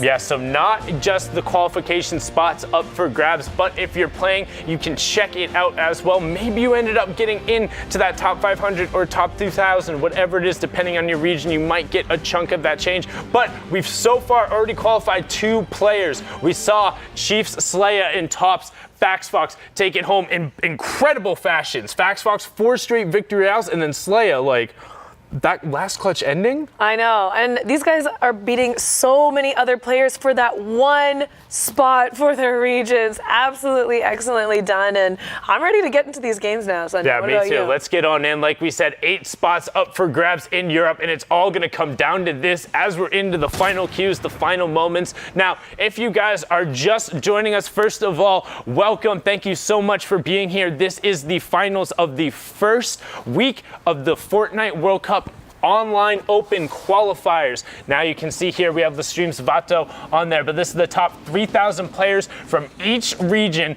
vying for their piece of that $1 million prize pool, and then also for Europe, 8 qualification spots into that final in New York City in the last weekend of July. Yes, so we're watching these final games of their bracket. They had 3 hours to qualify. This is just near the end. We just spectated Vato, who did have that rift to go, had a great loadout. It'll be interesting to see how he decides to use it. Yeah, I have Flame pushing over towards that as well. Rocking an all rare loadout. That pump does have the 1-shot threshold of being able to do either 100 the body or 200 the head as he looks to find the shot in there. Not quite enough to clean it up though.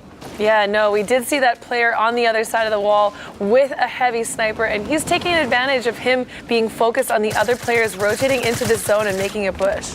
Yeah, and he sees the player is on a campfire, so wants to get the pressure. Also, while the player tries to get a slurp off, I don't think he quite got it. Does own the wall, but the other player now has the ramp in, and this is a kind of a dangerous situation as the player gets sprayed in the back too.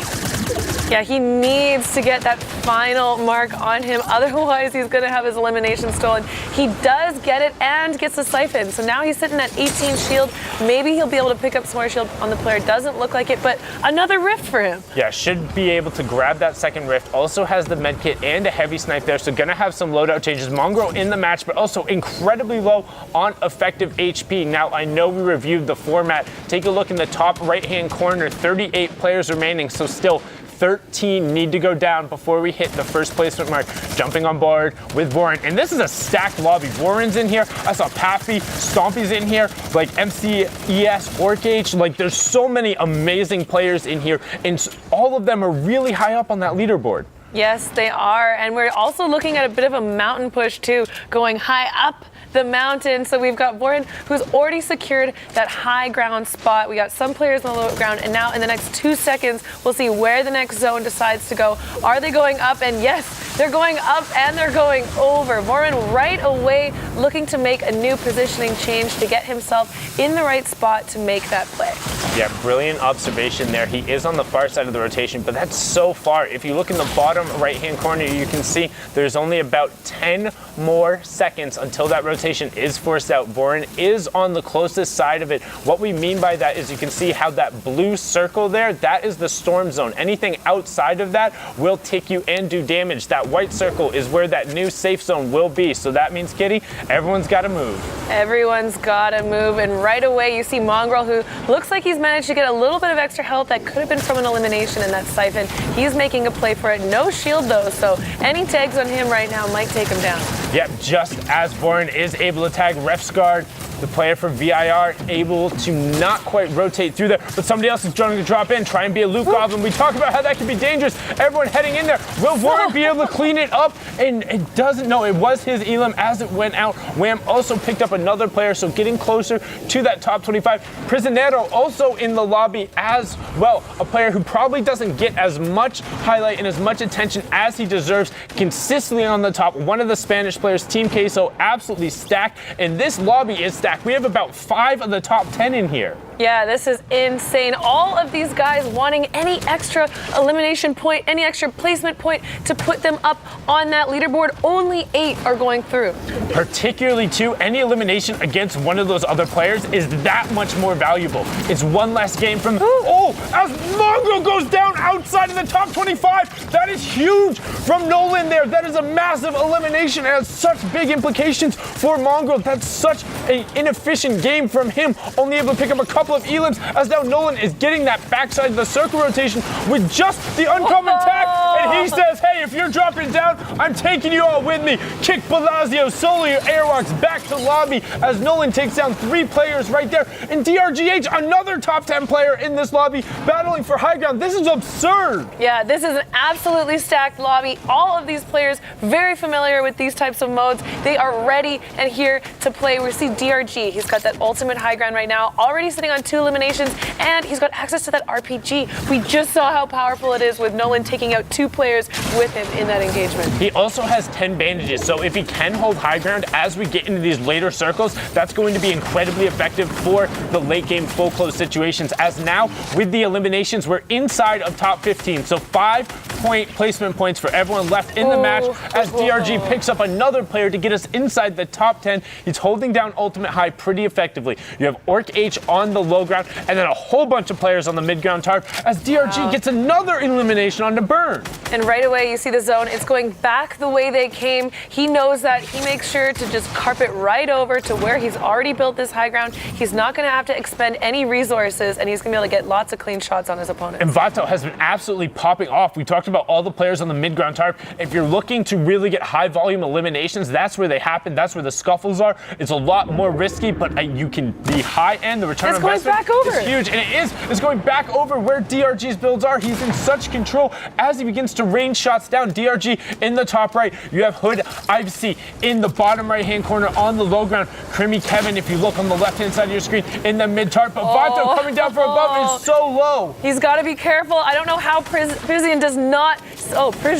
does not see him. Vato's able to get a positioning and a shot off on him. If he's able to clutch this out, that's 50 siphon damage for him. That would be huge, and Vato is actually able to pick up a mini shield there as Orc H does get ticked out. Prisionero trying to find whatever space he can, but DRG now challenging down. We talked about how when you're on ultimate high, you can just drop down and decide when to fight, but he only has 1 more mat left, which means he needs to start working his way down. Luckily, you can see the other players, but we're moving into another mountain, Kitty. Oh no, this is not where you want to see DRG's positioning here. He's going to have to utilize his teammates or opponents' builds. All 3 of them getting ripped in. He's not going to be able to use their build to get up. He does manage to get into the rift at the last second. So everyone has now taken the ref. All the players are up in the air, but they aren't going to be able to lay down. There's no space, so the last rifter is just going to get the high ground. DRG misses it can't land it. The slope there not being enough, and the circle is almost too narrow. Now, how good can you stay in? How calm are your nerves? Who flies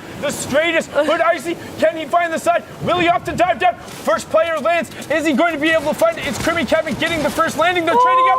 Icy gets the siphon, but DRG, can he find the shot? He's going to get one. And he finds it. Oh my God! Trade HDRG. That's why you're in the top 10. That's what it's gonna take to try and get the qualifying push. Incredibly well executed. And just look at that building back and forth. We talk about how much these players have practiced the endgame scenarios. I don't know if anybody's ever seen an endgame like that, Kitty. That was so meticulous on his point, maintaining that high ground, and it was a hard end zone. We're going right now into another fight. We've got Magnus Exo sitting on that 5 elimination top for this lobby right now, but there's a lot of players left in here. Yeah, you have Sokka right now putting shots onto Not Bad Sniper, who was also challenging up towards that top 10 earlier. I think he fell out a little bit, but should be close enough to be in consideration for that top 8. As Sokka is trying to put pressure on his wall right now. Yeah, he is trying to get the replace. He's unable to do it, and now he's opting to go for the rotation. He is on the ice field, and this can make things a little bit more difficult for these players right now, but he's able to dodge a lot of the shots being fired on him, and looks like he wants to engage his opponent. Yeah, can get a little risque. Does actually own that wall against the player, and he converts onto Not Bad Sniper, so taking him down there. Sokka sitting on 2 elims, and now Circle 4 closing in, which means Circle 5 will be that first overlapping zone, meaning that safe zone. There it is. If you look at the bottom right-hand corner, that white is just outside of the blue circle. And now, about 38 players remaining as one more goes down. We're looking for top 25 as the first placement threshold for the 3 points. Otherwise, it's all about elimination so far, as we have Dementos and Razgul right next to each other. Yeah, these two are players that we have seen in this scene for a while now. They're absolutely excellent. It's going to be so interesting to see what Dementos is able to do with this loadout, already securing 2 eliminations, and he wants to make it into that top 25. He really does want to make it into the top 25, trying to find whatever he can. Has a good loadout too here with the legendary pump shotgun, the rare suppressed SMG, and then that epic AR. Able to utilize that, has a lot of pressure against walls, but it's also able to catch people rotating. But again, we talk about mountain endings, Kitty. Now we're on the backside of Polar Peak. This is one of the mountain hardest of them all. So why is this rotation so hard? So the interesting thing about Polar Peak is it actually has a very huge disadvantage because it's on an angle, okay? There is no clear, easy way to build up that, and it actually angles towards you instead of away for you like a normal mountain would. So when you're trying to build up that, you can get stuck underneath it so easily. So making sure, oh, and going down it as well. There's no way for you to build it unless you're build down, unless you're waterfalling. And these players have played around this area so much, but we'll see if anyone gets caught out. Yeah, it's very difficult. Always somebody goes down. The man in the mountain will claim his toll no matter what. He is patient, but the circle closing in now. You can see as the players forced to use whatever utility they can, looking to see if somebody else is popping a rift or if there's another jump pad. What? And will Saros be able to convert? He does, picking up the elim there, utilizing that common suppressed SMG, the gray variation there.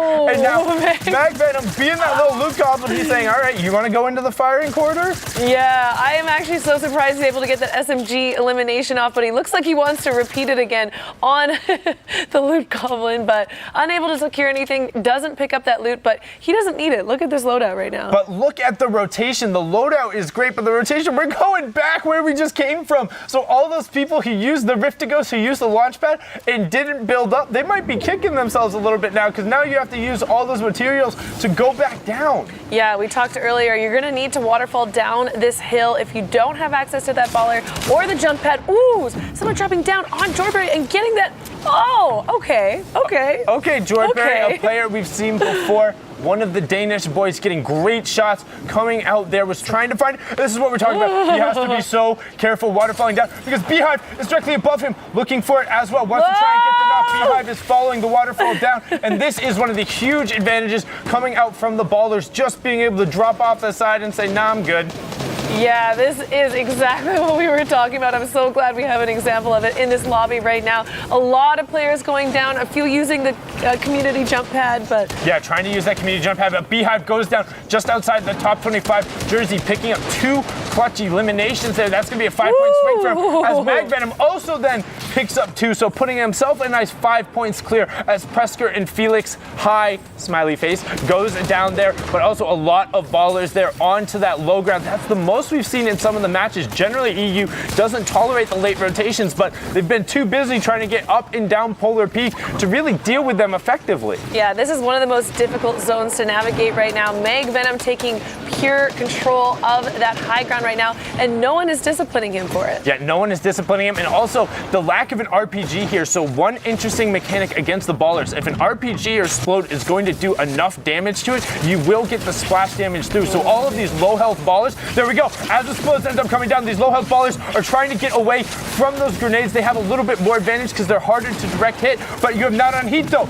Picking up a great elim onto Geyser, but then traded back right away onto Zadek. Now we're at 16 players remaining. Top 15 is what we're looking for as Series does get forced on the ball, and Xtaz goes down there, so everyone getting 5 placement points as we're getting into the last 2 safe zones. Yeah, and Cyrese already sitting on that 3 eliminations, picking up another one right now, and another one, back-to-back eliminations, utilizing that legendary pump. Brilliant there from Sayres, catching them as he went through. Didn't matter he had the left hand. The other players weren't ready to trade back out. 12 players remaining, 2 ballers left. You have Kisanth on the ultimate high, Explicit, Masteraris, Razgul, Sorrow, Silence on the middle. Vianello also in there, not to be confused with Violinin. You also then have Magnus on the low ground, picking up Jersey right there to push us closer to that top 10. Right now it looks like Kisanth has the advantage. Silence dropping into the box, but not quite next to it as Sayres is trying to find the player directly above him. Yeah, I don't know if Sayres notices that he has one below him, above him, next to him. He is just holding tight, making sure to listen for those footsteps, find out where his opponents are, and hopefully get sight on someone. But he's sitting on 5 eliminations right now. All he's going to have to do is make sure that he picks up anything he can during this final rotation. Yeah, but he also has the bandages, and also great edit play. You saw him tracking that player through. Now can he find the second one? He's not in the same box as that player, then edits out. 7 players remaining, top 5, next placement threshold. Sayres, try and find it, edit your way out. Does have the heavy sniper if he needs to push through. Gets a 44 pump hit, but cannot find anything more. 6 players left. Nobody wants to be the player who falls next.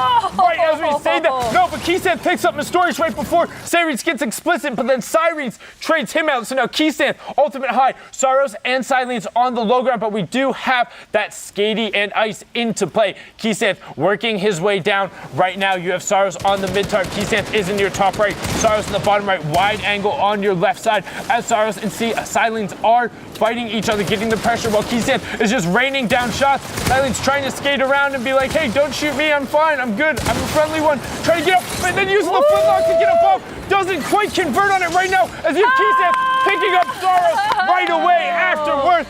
Brilliant job, the player from Giants, no problem there. Great job executing from the high ground. We saw how we controlled it all the way down the Polar Peak, and just look at that. Honestly, I like to call it the fossil or the dinosaur, the building thereafter, and you can see the players, how they had to disengage, but we're still rolling, jumping right on board with Methods. Noisy very recently getting re-signed, continuing to work with them. 46 players remaining, and we have Benji Fishy sitting on 3 elims, another one of those players who was up towards that top spot. Honestly, a little comfortably in the top 8 the last time we saw him. Can we quickly talk about how that was probably one of the hardest end zones we've ever seen? Them having to go up Polar Peak, down Polar Peak, and then finish on ice.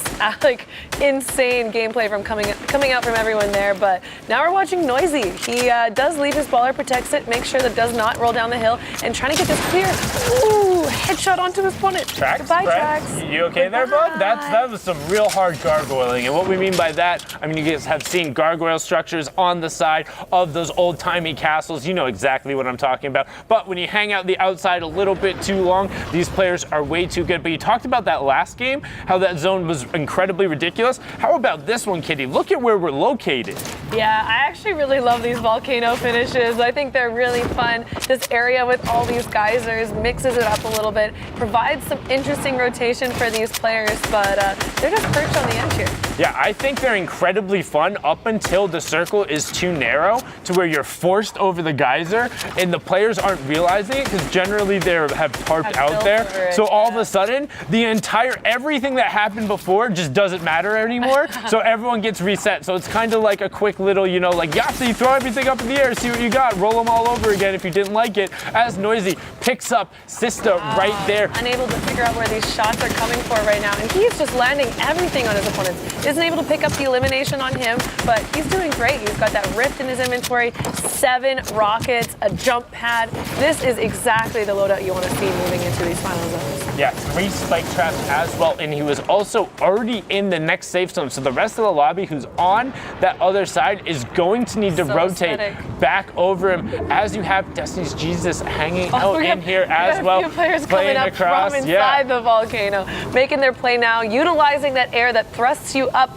into the sky and getting their placement here on the next zone. But they will have to go down, and once they've redeployed that glider, they need to wait that time to get down to that lower area, and you can be very vulnerable, but Drop not taking any damage during that rotation. Yeah, that's called a maximum deploy height. What we mean by that is because you're only allowed, as we Drop doesn't give us any time taking over the wall, editing, getting the player.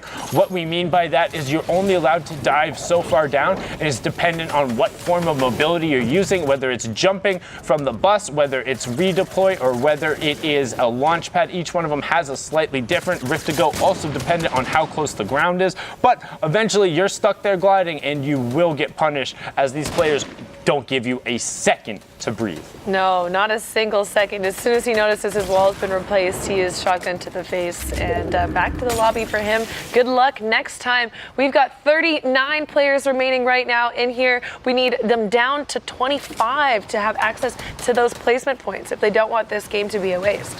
Yep, 25, that first threshold, granting you 3 points. Don't forget, there's 10 total placement points available. You get 2 more at top 15, 2 more at top 5, and then the Victor Royale gets 3. And also, if you guys are just joining us, welcome. You can see Majin, one of the players also in that top 10, utilizing a stink right here. We are in the finals of the European region as he picks up C-Talks on apparently his alt account. We're in the finals of Europe. We're looking to qualify 8 additional players into the Fortnite World Cup Final in New York City on July 26th to the 28th at Arthur Ashe Stadium. Now, we've already qualified 2 players earlier today. We wrapped up Oceania and Asia. We saw Chief Slaya and Top Faxbox go through. We're trying to find out who from Europe is going to be joining him. I'm Sundown, joined by Kitty Plays, as we're going to get you the rest of the action up through the end of the matches for Europe.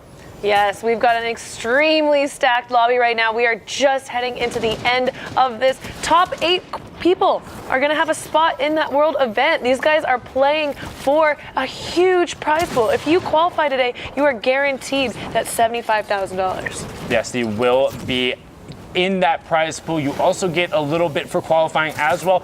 And don't forget as well, it's not just those qualification spots up for grabs. There's $1 million every week for all 10 weeks of the online opens that is spread fairly decently out there. So it's not necessarily you have to be in that top 1%. If you're in the top 500 for some of the reasons, the top $2 grand for others, you have a chance to win a little bit of cash. I mean, that's a solid amount of V-Bucks. I'll take some cash for playing video games. That's awesome. Yeah, get your hands on the skin of your favorite. We're checking now in with Atlantis Majin, however you want to pronounce it. Let us know which one you prefer, buddy, because at this point you can be called whatever you want as you run through this lobby, pushing yourself into the top 25. You also have Benji Fishy in there as well. So we talk about those leaderboard significant lobbies. What we mean by that, the players in the top 10, once you get up there, you're all matched with players close in points to you. You're playing against the best of the best. You had to be in the top 3,000 to get here, but now you could directly take somebody else out of a spot if you eliminate them. Majin and Benji in particular were, I think, 4th and 6th the last time we looked at the leaderboards, so they're right on top of each other. Yes, and they need to secure this. You never know who's going to come up from the bottom too. It's not just each other they're facing, it's the 3,000 people, like we said earlier, sitting on 5 eliminations. That is not his, that is his trap. Thankfully gets down to 2K, but does get poisoned a little bit, is going to be ticking for some health, but finds a med kit. Yeah, finds 2 medkits right now. That poison trap is a 10 damage for 8 ticks, 80 damage total, but because he got the siphon going off, no problem there. As we take a look at this wide view, you have VR Refscar on ultimate high as he starts to work down. You have Osmo, one of the other boys from Secret. We saw him pop off with his partner Milan in the last duos competition in the Lux Cup, but Cooler's Geber as well on the low ground. 5 elims right now. Sundown, that's amazing. The Boombo, the RPG, the Legend legendary pump and that heavy sniper to utilize that instant wall break right here. Amazing, amazing. He is on that low ground though, which some people think of as a disadvantage, but the way that we've seen players play today, it is not a disadvantage. Getting 2 clean shots onto his opponents and 2 eliminations put him back at 162 health. And it gets him closer to that top 5. So 7 elims already got 5 placement points as well. So 12 minimum from him there, as Refscar does pick up another elim on the middle ground. So you have Bleak 23 in the top right on the middle tarp. You have Geber on that ultimate low ground now, trying to break through the metal of these players. Now does have that higher health. It's harder to break through, but gets a little bit of space now. Refscar ultimate high. You have Paco and Magic. Geber going for a retake, and he gets right up there. Brilliantly done. So now he's on the second level. Osmo on ultimate low. Refscar trying to cover as Magic picks up Paco, and we have our top 5. So it's all about eliminations and victory royales now, Kitty. Refscar, ultimate high. Geber, 1 tarp beneath. That's the fight to keep an eye on. Will Geber be able to get clear of that? Osmo does get some bandages off as Magic gets picked up by Osmo, who's ducked out of the storm to try and find some shots. Refscar and Geber working on each other. Geber drops to down. Can he convert? Yes, Geber does. It's Geber versus Bleak. This is the Geber show. The player from Cooler dropping down. Can he find it? Yes! Will he get it? Yes, he does. Geber picks up the elimination. Elimination! Ticks down to the storm. Great work from Geber there. No sweat on his back. Had 2 or 3 extra ticks from the storm. And look at that, rotating back over the volcano. What an ending. That's going to be a phenomenal score from him. 8 eliminations, victory out, 18 points, rocketing himself farther up the leaderboards. Again, trying to get into that top 8. That's what it's all about, trying to get one of those qualifying spots. And look at that dinosaur. That is a great fossil right there. That might have been the game for Geber there. Getting 8 eliminations at this level, at the end of the bracket, is absolutely insane. I cannot stress that enough. Now we have Illusion in this next match, sitting on 3 eliminations. We are back in the snowy area, and we're going to check in on Heiko. Yeah, you have 13 up, or maybe Bup Heiko, not sure what that is. And just a reminder, we are in the European region. We already saw Oceania and Asia qualify through their singular top player. It was Chief Slayer and top Faxbox. We're going to get 8 qualifications from Europe, and then we have 1 from Brazil, 6 from NA East later, and 2 from NA West. We'll be covering all of the action here, and I mean, it's been so ridiculous so far already, Kitty. Yeah, today's games have been amazing. EU really pulling it out. So entertaining for us to watch and to cast. And I'm just excited to see what all these guys are capable of. Like Heiko being on that low ground, but getting all his shots on his opponent and getting that elimination. Yeah, picks up the Portuguese player there, Rascal, going down and really well executed. You see Prisionero in the lobby as well. Again, we talked about him from Team Queso, who have just such a great name, but one of the players who's very much so underrated. He is always in every single one of these solos and duos cups. He's in the top 10. You don't hear about him all the time being one of the Spanish players, but he is a very solid player. He will be pushing for one of those top 8 spots, so keep an eye on him. As we have Zadek now rotating around the outside, as Naranjito ends up going down, and we're getting closer to the top 25, Kitty. Yeah, a lot of these players opt not to go for the redeploy because it does take up that weapon slot and makes it so it's a little bit more vulnerable rotation, but it works out perfectly for Zadek there, able to get that early rotation and get a spot here on the side of the cliff. Well, it's honestly, I think it gets a little bit of a bad rap because the players just kind of jump and immediately deploy. You've seen the better players will actually fall as far as they can and then use that momentum as he lines up a great shot. You heard the anticipation coming out, a little bit of the ooh. Zadek taking his time. Exactly, line it up and pow. Headshot. And that's the difference that we really see with these players. So the ones that really know how to use that heavy sniper will take that extra second to line up the headshot like 72 Hours was doing yesterday. Zadek finds himself in another engagement here with Star XO. Don't know if that's going to continue, but they've got this care package landing right next to them. Yeah, I'm not sure if that's Star XO hee or Starkso hee. Either way, I'm not sure he'll be laughing with how much pressure they have on him and the fact that that supply drop is coming in. That means there's going to be that many more players looking for it,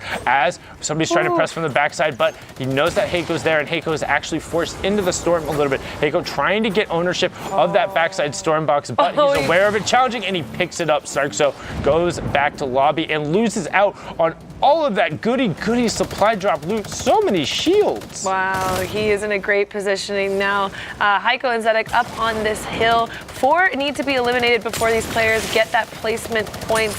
And I'm not sure where this storm is. I didn't see where it's going, but I know that they're all going to have to be moving for it. Looks like it is going north right now. Heiko does have access to that redeploy, but he's going to opt to drop down, look for that jump pad that his opponent used. Yeah, wants to find it, going to opt to end up using his own instead, but he does have plenty. But one of the issues of doing that a little later, gets tagged 2 or 3 times as a player who is waiting and looking for the rotation. 3 big pods and a full stack of minis, though. He does not mind taking those hits in these rotations. As long as he's not eliminated, he's able to get that health back. And lots of people making the play now. We see a few ballers. I'm not sure if we are seeing more ballers in the EU division or the NA today. I think we're seeing more ballers than we saw previously with EU, but I think that's also just a product of the denser endgames right now, considering we're just getting into the first placement threshold. 24 players left. That tracking. As Belua taking great shots there. A player for the Helsinki Reds. Bella I think it's Belua. I'm not sure there, but I know it is something Polish. I apologize. I do not speak it, but picks up Heiko there again. Just a reminder, this is the European region, and also if we ever mispronounced your name or you want to let us know the correct enunciation, just hit us up. As Belua is able to put down great shots on this backside of the circle rotation. Now hanging out in the storm for a second, running low on builds. We're getting closer. Top 20 players left. 19 in the lobby. Gems on that high ground. Coco Agent Tarp underneath. You have the Helsinki Reds player just below him. Sokka now challenging underneath onto Dorito X. Will Belua be able to find it? Picks up another one on Coco Agent. He's just been running through right now, Kitty. So clean, really utilizing that silenced SMG on his opponents, picking up a ton of eliminations. And we talked about this earlier, that Siphon at this point in the game is so important. You are getting tags from everybody right now. So being able to get back that extra 50 health plus a point for the board, eliminations are so important on the rotation. Yeah, it's absolutely huge. And we see now 1, 2, 3, 4, 5, 6, 7 ballers in play, 16 players left. Boys? So 9 players are still not running around with that. Although a great reaction shot, but wasn't the one to actually pick up the Elim. One tap landing, turns it around right there. However, he was inside that top 15, so did get the additional 2 points. You have Sai Attack. We saw a little bit of him earlier on that ultimate high ground. Prisionero on the tarp underneath, as Illusion was our Elim, probably is still our Elim, sitting on 7 Elims, but getting pressure right away. But Matix, M8 goes down. What a brilliant shot from Illusion to keep himself in. 69 HP. Can he find another Siphon? Get himself back up to max. Storm taking himself back out, trying to find the shots. 29, not ticking in the storm now, trying to get a second to reset. Does have a campfire, does have some minis, sees that there are ballers there as well. Looking for another player, and he finds it, but no, Kristen punishes him back out. So now we have Sai Attack and Sokka battling up on the high ground. Brian, Gems, Kristen, and Low One on low ground. Prisionero actually drops down. Prisionero picks up Gems on the low ground. Sokka and Sai Attack battling it out on the high ground. You have Low One in the bottom left hand. Brian still hanging out in the baller, utilizing that extra 175 HP shield. You have Kristen, has a little bit of a baller there too. Launchpad going up, trying to take the high ground from Brian, but you now have Prisionero running in on the middle ground tarp.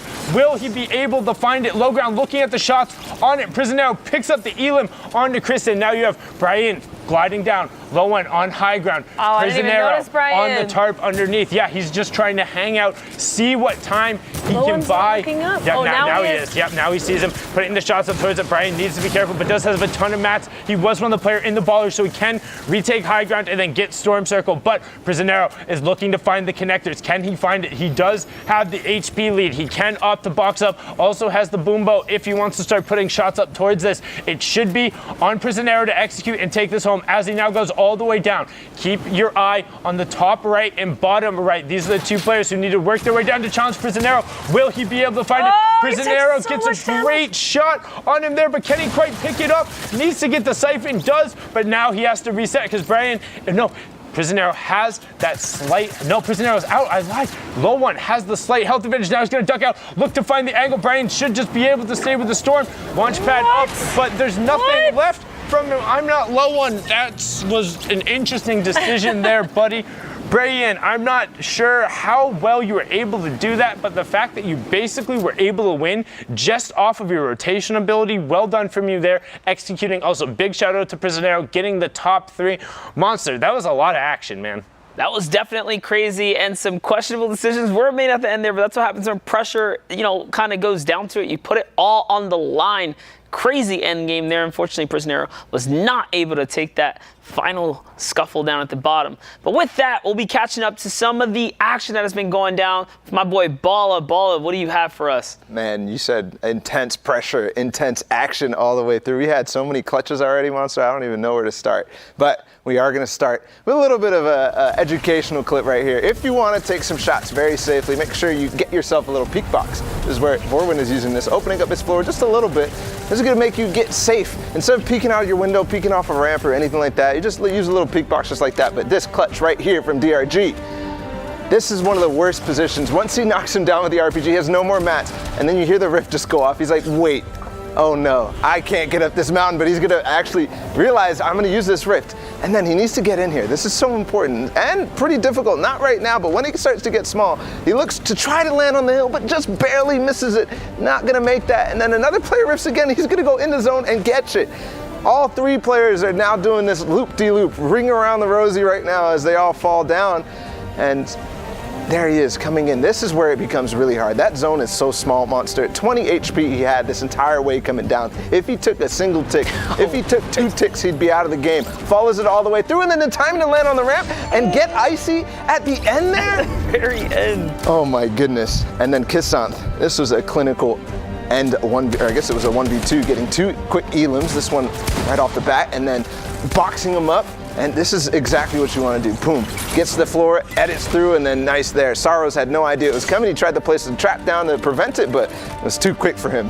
And then giving a little bit emote there, just to put the insult to injury right there. And then Gebert, this was really nice. And this is a thing that you have to be aware of when you're tunneling there with no walls on your side. You kind of have to be careful with the mid-ground RPGs, but here he's coming through the tunnels and finding one and then placing the stairs as well. That's what you always must do, is make sure you place the stairs, edit in between every single little shot. You can't let your guard down. You have to keep the aggression up. And I mean, yeah, continuing on, this is exactly the same thing with the Rift 2. You have to stay in zone, and with the pressure that the player was playing on before, down below, he's gonna be able to finish that off too. I mean, clutches all around, man, and it's coming down to the end here. That was a crazy end game. My favorite was definitely watching that little kind of skirt back and forth between the zone there. Backstage, we talked a little bit about it. You saw that the recent changes allowed so that 1 second storm tick before it kind of loads in. Yeah. And that was why he was able to pull that off. Yep, just 1 second before the storm tick starts to actually hit. So that 10 damage, you can wait a little longer, and if you come back in, it might reset a little bit. So there's a little bit of a game you can play now. That's right. And thank you, Balla, for catching us up to all that and teaching us in the process. But with that, we're going to take a step back here, and we're going to pitch off to a little break. When we get back, it's more Fortnite standings and all the stuff that you love.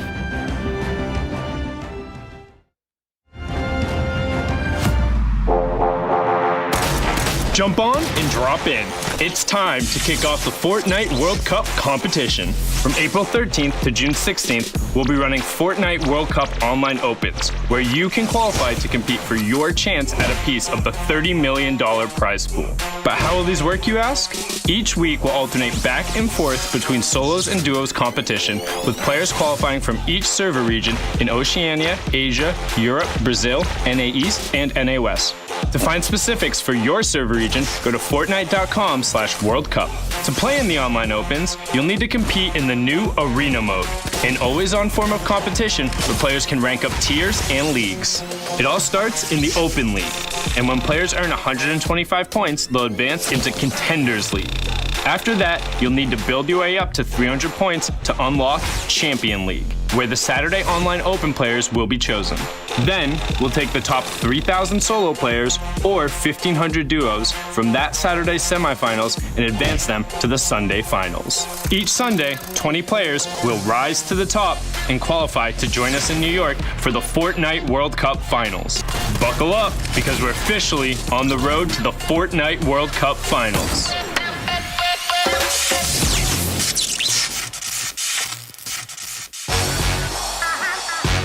In just a few months, we will see the greatest Fortnite players in the world go head-to-head to determine who will take the title of World Cup champion and become part of the global phenomenon that is Fortnite.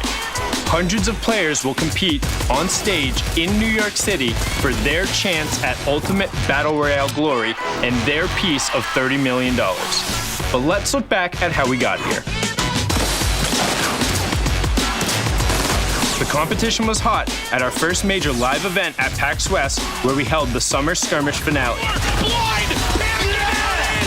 This open format pitted over 900 players against each other, and Morgasi was able to rise out of the masses and take home nearly $250,000.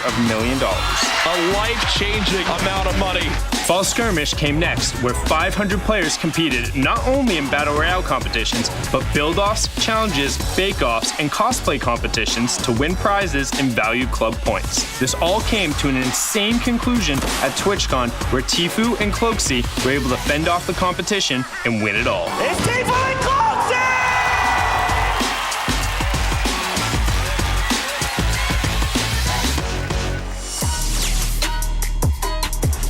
Finishing off the year, we dove into the Winter Royale when the first ever open online qualifier was hosted, featuring the top 200 players from North America and Europe.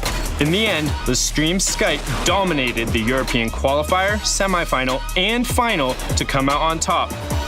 And on NA, Nolan beasted his way through the rounds, outperformed the Infinity Blade, and took home the crown. 2019 kicked off with the Secret Skirmish, where Ghost Saf and Rise Ronaldo took the top spot in duos, and the solos competition ended with an unbelievable performance from Ghost Bizzle, who took it all with the most clutch Fortnite finish in competitive history. Skating around, shot comes in, a limb for Bizzle, turns on the player above. That's it! He deagled the floor! Bizzle with the victory! But this unbelievable action isn't limited to offline events. We've watched competitors get themselves ready for the Fortnite World Cup through their participation in the online tournaments. Fully open qualifiers for all players 13 and up has definitely shaken up the standard. Starting with the Scallywag Cup, familiar players like Saf and Zayt are continuously flaunting their skills, and we also saw new faces like WBG's Rux and Pika. But the veterans and big names aren't backing down, with players new and old challenging each other non-stop for the top spot. Beehive was a prime example of this in the European Blackheart Cup, continuing his absurdly consistent streak of dominating open competitions, while the Argentinian Dzeko was able to show off his elimination skills in a dominant Brazil region victory. After that, we saw two duo competitions, the Lux Cup and the World Cup warm-up, with a fantastic mix of challengers and established veterans able to claw their way up the leaderboard. The newly formed duo of Perfect Tilt and Mastoris have shown that they are not to be messed with, while the newly eligible European youngsters like Mongro, Benji Fishy, Osmo, and Milan showing that they are as good as everyone believed. But let's not forget about Oceania and Asia, where we've seen the Chiefs duo of Sync and Skyla continually upsetting the standard and dominating the ladder. And Medicino, Top Faxfox, and the Crazy Raccoon Boys have all had incredible performances over in the East. We've seen so many different players come to the fore, but nothing on the scale like this. Who will be the next Morgasi? Will a Tfue or Cloak-like pair continue their domination? Will our winners be someone who qualifies early? Or will they have to sweat it out every weekend to make it onto the World Cup final stage? We could not be more excited to see this story unfold and to watch these players ascend to greatness. And who knows, one of them could be you.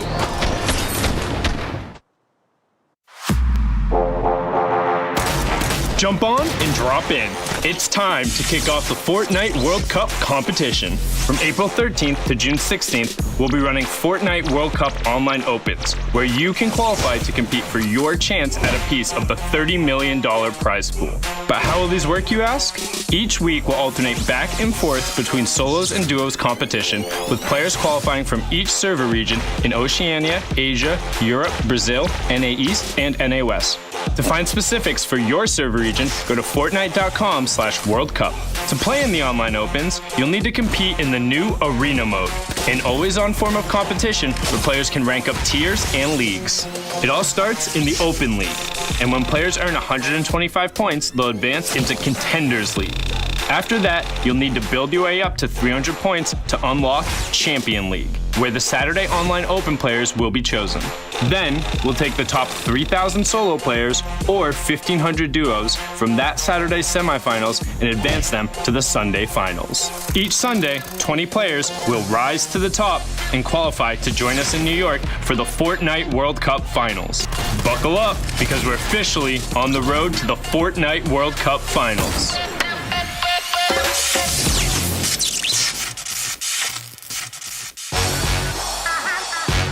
In just a few months, we'll see the greatest Fortnite players in the world go head-to-head to determine who will take the title of World Cup champion and become part of the global phenomenon that is Fortnite. Hundreds of players will compete on stage in New York City for their chance at ultimate battle royale glory and their piece of $30 million. But let's look back at how we got here. The competition was hot at our first major live event at PAX West, where we held the Summer Skirmish finale. This open format pitted over 900 players against each other, and Morgassi was able to rise out of the masses and take home nearly $250,000. A life-changing amount of money. Fall Skirmish came next, where 500 players competed not only in Battle Royale competitions, but build-offs, challenges, bake-offs, and cosplay competitions to win prizes and valued club points. This all came to an insane conclusion at TwitchCon, where Tfue and Cloakzy were able to fend off the competition and win it all. It's Tfue and Cloakzy!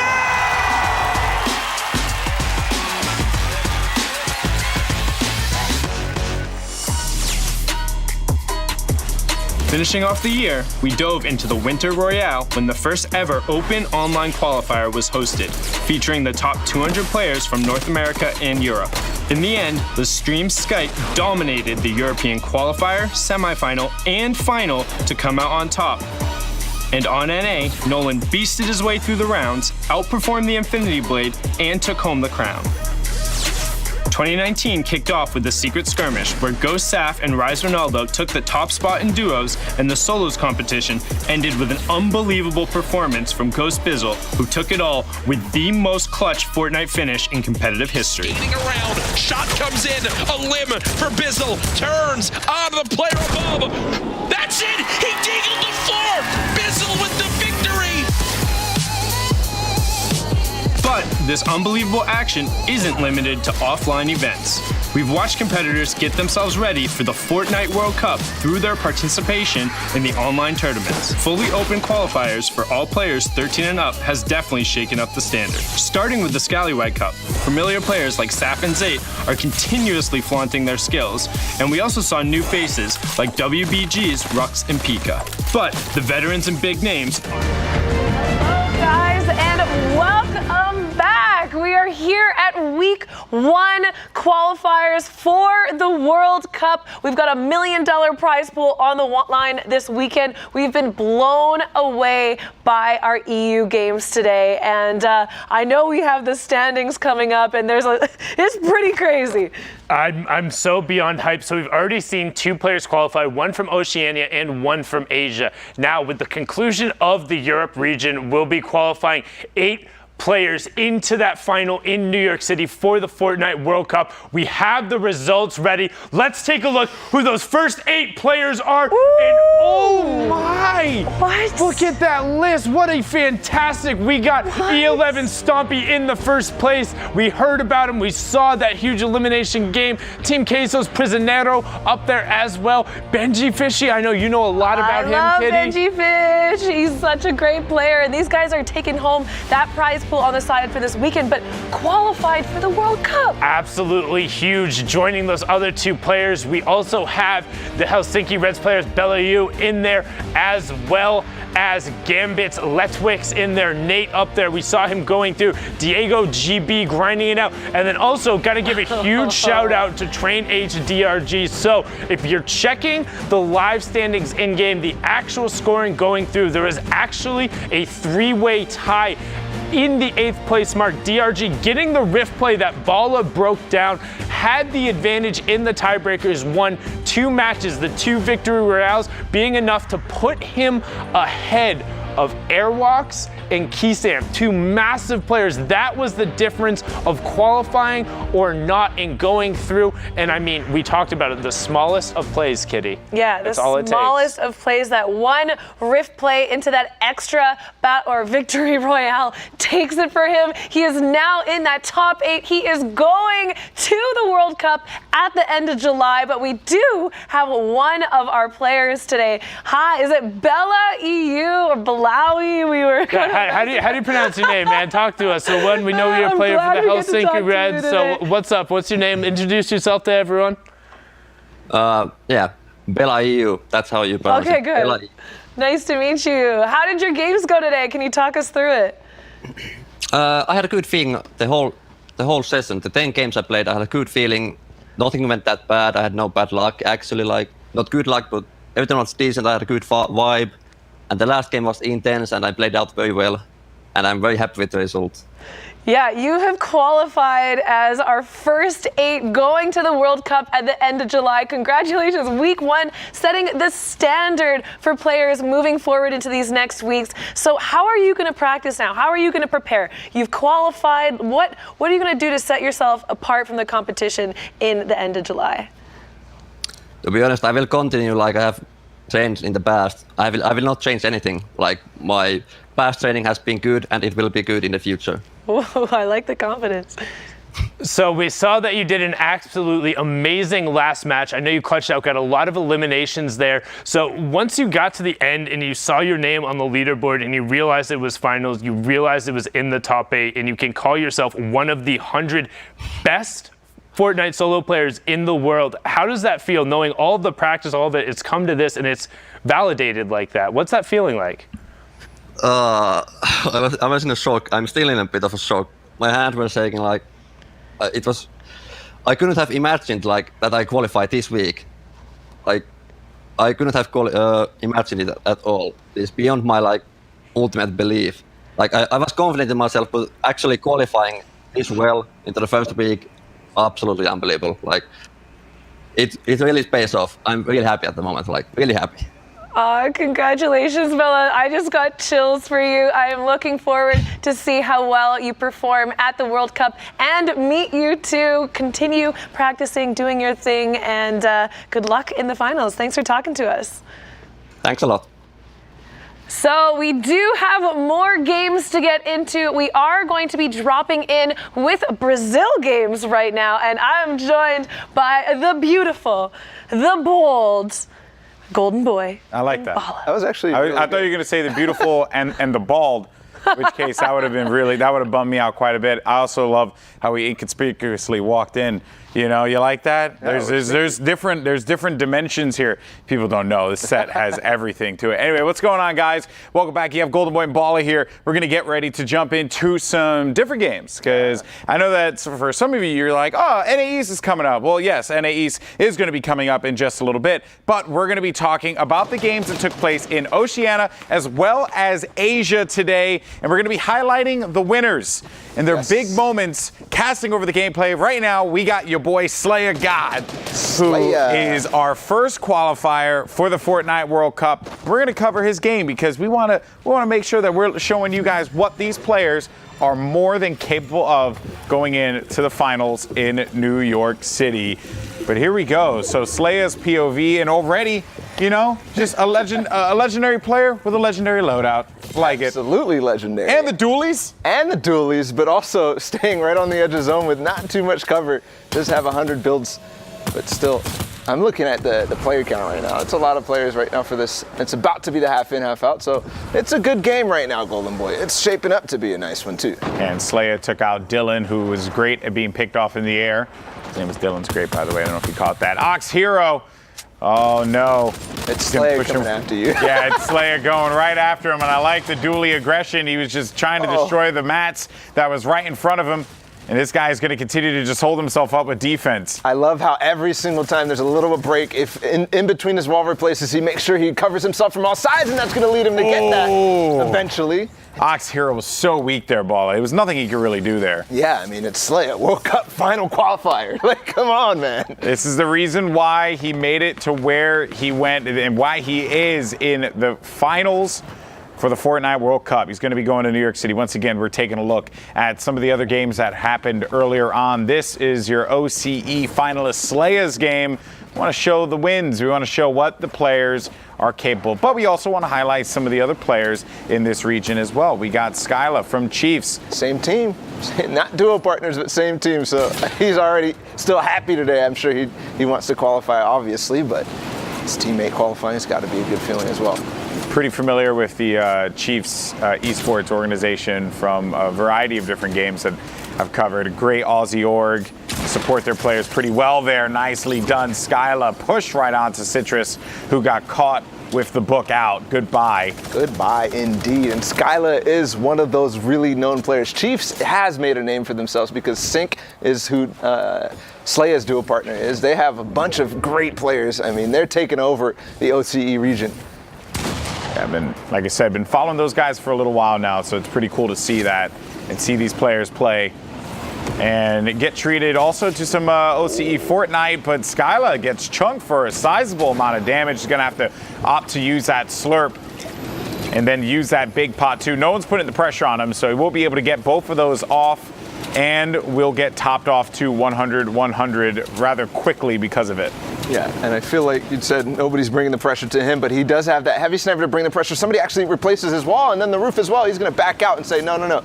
Ooh, with the heavy sniper directly under his box. Oh, he went for it. YouTube flew. You don't want to post that one, my friend, because that was a rough one. He went right in for the challenge, and then Skyla made him pay. Back over, though, to Slaya. Once again, this is the OCE winner replay that we're watching here. Slaya will be your first OCE representative for the Fortnite World Cup final in New York City.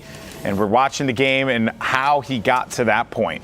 Yeah, and don't forget, the format for this is every elimination is a point. Top 25 is going to be a third point. We'll see. Hold on. As he gets the shot there through the wall, it's going to be the pressure done. Is he going to continue to chase this? No. So top 25 is going to be 3 points, 15, 2 more points. And then top 5, 2 more points, and the win 3 points. So there you go with the format. As Slaya makes his way towards that first moving zone. All action from here on out, all moving. I could see some players looking to use that launch pad, maybe a little community launch pad, if you will, that Monster's been talking about. Just a funny phrase. I never thought I would utter in a broadcast. Oh, Slaya, look at the awareness from him as well. Just always looking around, always looking, always trying to see. And then also the other thing too, he's going at them with the dualies. I know. He's taking out the dualies. I love it, Bala. Every time he pulls them out, I'm just like, wait, what am I watching right now? Slaya actually gonna use those dualies to great effect, and they do so much damage. They really do. Finds the rift there off of that pickup. That's a good reward. 4 elims already. Oh, and he picked up a minigun too. All right, all right. This is a pressure loadout if I've ever seen it. Yeah, 100% this is. And the dualies, they do a decent amount of damage to structures and can allow you to push in. They have a slow firing rate, but it is enough at the very least. Here we go. Oh, man. And that player's tagged out in the storm too. So there's no choice but to jump down. And I like that Slaya's going for that high ground. Goodbye, Crotchy. You should have just tried to keep yourself going in that one as best he possibly could, but Slaya made him pay for that one. And he's going to make another player pay right there as he's trying to come out of the zone. Doesn't get a lot of damage in, but only shield tag, so nothing yet. So there's him another elimination, but maybe you can find this one. No, he's just getting consistent chip damage. And look how he plays the poison trap. His checklist is crazy. He's always doing what he needs to do, even taking shots at little roaming ballers down below. Because he knows that no one's going to be looking at him. Players are scrambling out, and he wants to just be efficient. That's really what it feels like. High efficiency from Slaya. Every time he has an opportunity to put some shots down, he ensures that he is not exposed, and he just lays down some fire. Whether it be on ballers, whether it be on structures, it's very clear that this person is constantly thinking about what they could be doing at that moment. Wow. And Bile Cider picking up 2 eliminations. That one off of Alec AU. That was a nice shot there with that green pump. Yeah, this loadout though is going to be very difficult. It's not like Slaya's. He's not going to be able to keep up the pressure with that heavy AR and the pump shotgun. He's just going to be able to get those quick burst damage in. He's waiting for any players that maybe make a foolish mistake. He could probably jump down on them, just as you're seeing here, by editing out the floor. He gives himself that wall on the floor. It's very good to utilize. It's a peak box if I've ever seen one, but using one so late. There you go. Right back and peekaboo on Rival to Gold and another one. Oh, there you go, Balla. You called it, man. He's just looking to put out burst high damage, period. And it was working out quite nicely for Bio Cider there. But now Slaya still on the high ground. You got Shaggy, maybe it was him, who's down low with the Balla. And then Nunki is king. Look at the pressure that's being applied from that minigun up above. And then the dualies to boot, also with that magma wrap. I love it. I'm all about that. Bathan takes out Krian, but Slaya still up on that high ground. Yeah, I'm just watching his POV right now with the minigun. He's just going crazy. Look just how not fast letting it fires. Yeah, you can't do anything, especially when you're starting to run out builds. You can already see Slaya's running out, and that player's got to be running out. Nunki, unfortunately for him. Well, Shaggy has about 100 plus builds to work with. Nunki is going to be in that mid ground. Shaggy will be in the ultimate low, but they're now actually on even playing field. Nunki and Shaggy might run into one another, but Slaya now with that minigun, maybe he's going to try and just burst his way right into the safe haven of this player. And it's going to go up the ramp there. Slaya does lose the high ground ever so briefly, but he's got to regroup here. He goes down low. He's going to get chunked for a little bit of damage here. Sees that player. Maybe try and go for that, cheeky little jump in, and that is going to be a nice pick there for Slaya onto Nunki. Doesn't get the match, though. He doesn't get the match, so that's going to be so bad. If Shaggy can come down and make a shot on him, that's going to be so hard for Slaya to defend. Oh, he went out. He went out for a moment, and he's just trying to get the angle. This is absurd. Such smart play here from Slaya, making sure he goes out. Oh, he's going to knock it down. No, just barely doesn't manage to do it. What is this? He ran out of ammo. What? Oh, my but Shaggy won the game. Now remember, Slaya, he did not get any victory royales. Yeah. For his victory. Shaggy picks up the win there. That was 12 points. But with the amount of points that Slaya was able to gain, I have to say that was like a very ambitious play there. Oh, yeah. From Slaya. Very. I mean, running right down on the end of his materials, obviously, and then the ammo as well. Not just the ammo that he had total, but the ammo he had actually in his weapon. So we do have one more replay from our OCE winner and qualifier, Slaya. I think it's interesting because I'm sure players or fans at home are watching and they're like, yeah, but he didn't get the victory royale. But the thing is, he got high placements consistently and picked up a bunch of eliminations. You got to know your combination format. of both of them. You got to know your format, and you got to maximize your points every single game. If you go into one game and you get a bunch of elims, but you don't get high placements, then you're not maximizing your points. You want to go all the way till the end so you have the possibility to get every single type of point. That's what Slaya did that game. I also feel like a lot of players, based on some of these events, what we've been saying, oh, that was a nice read there from Slaya. There's a clear strategy. It's whatever works out for them, right? But it feels like you have players that if they're not getting the victory royales, yes, they're maximizing on those eliminations. They're staying alive going to that late game. But there has been different strategies, quote unquote, if you will, by a lot of players. Some that are just playing for the placement, which we saw Som and Senta do last time, or some like Slaya, who they go for the high-end placement, trying to get the 2nd through 5 placement there. So that would be a total of 7 points or 8 points, and then they get the eliminations. So then they're just racking up more. This right now, if he gets to that point, would be almost like a 16 point game. It's huge.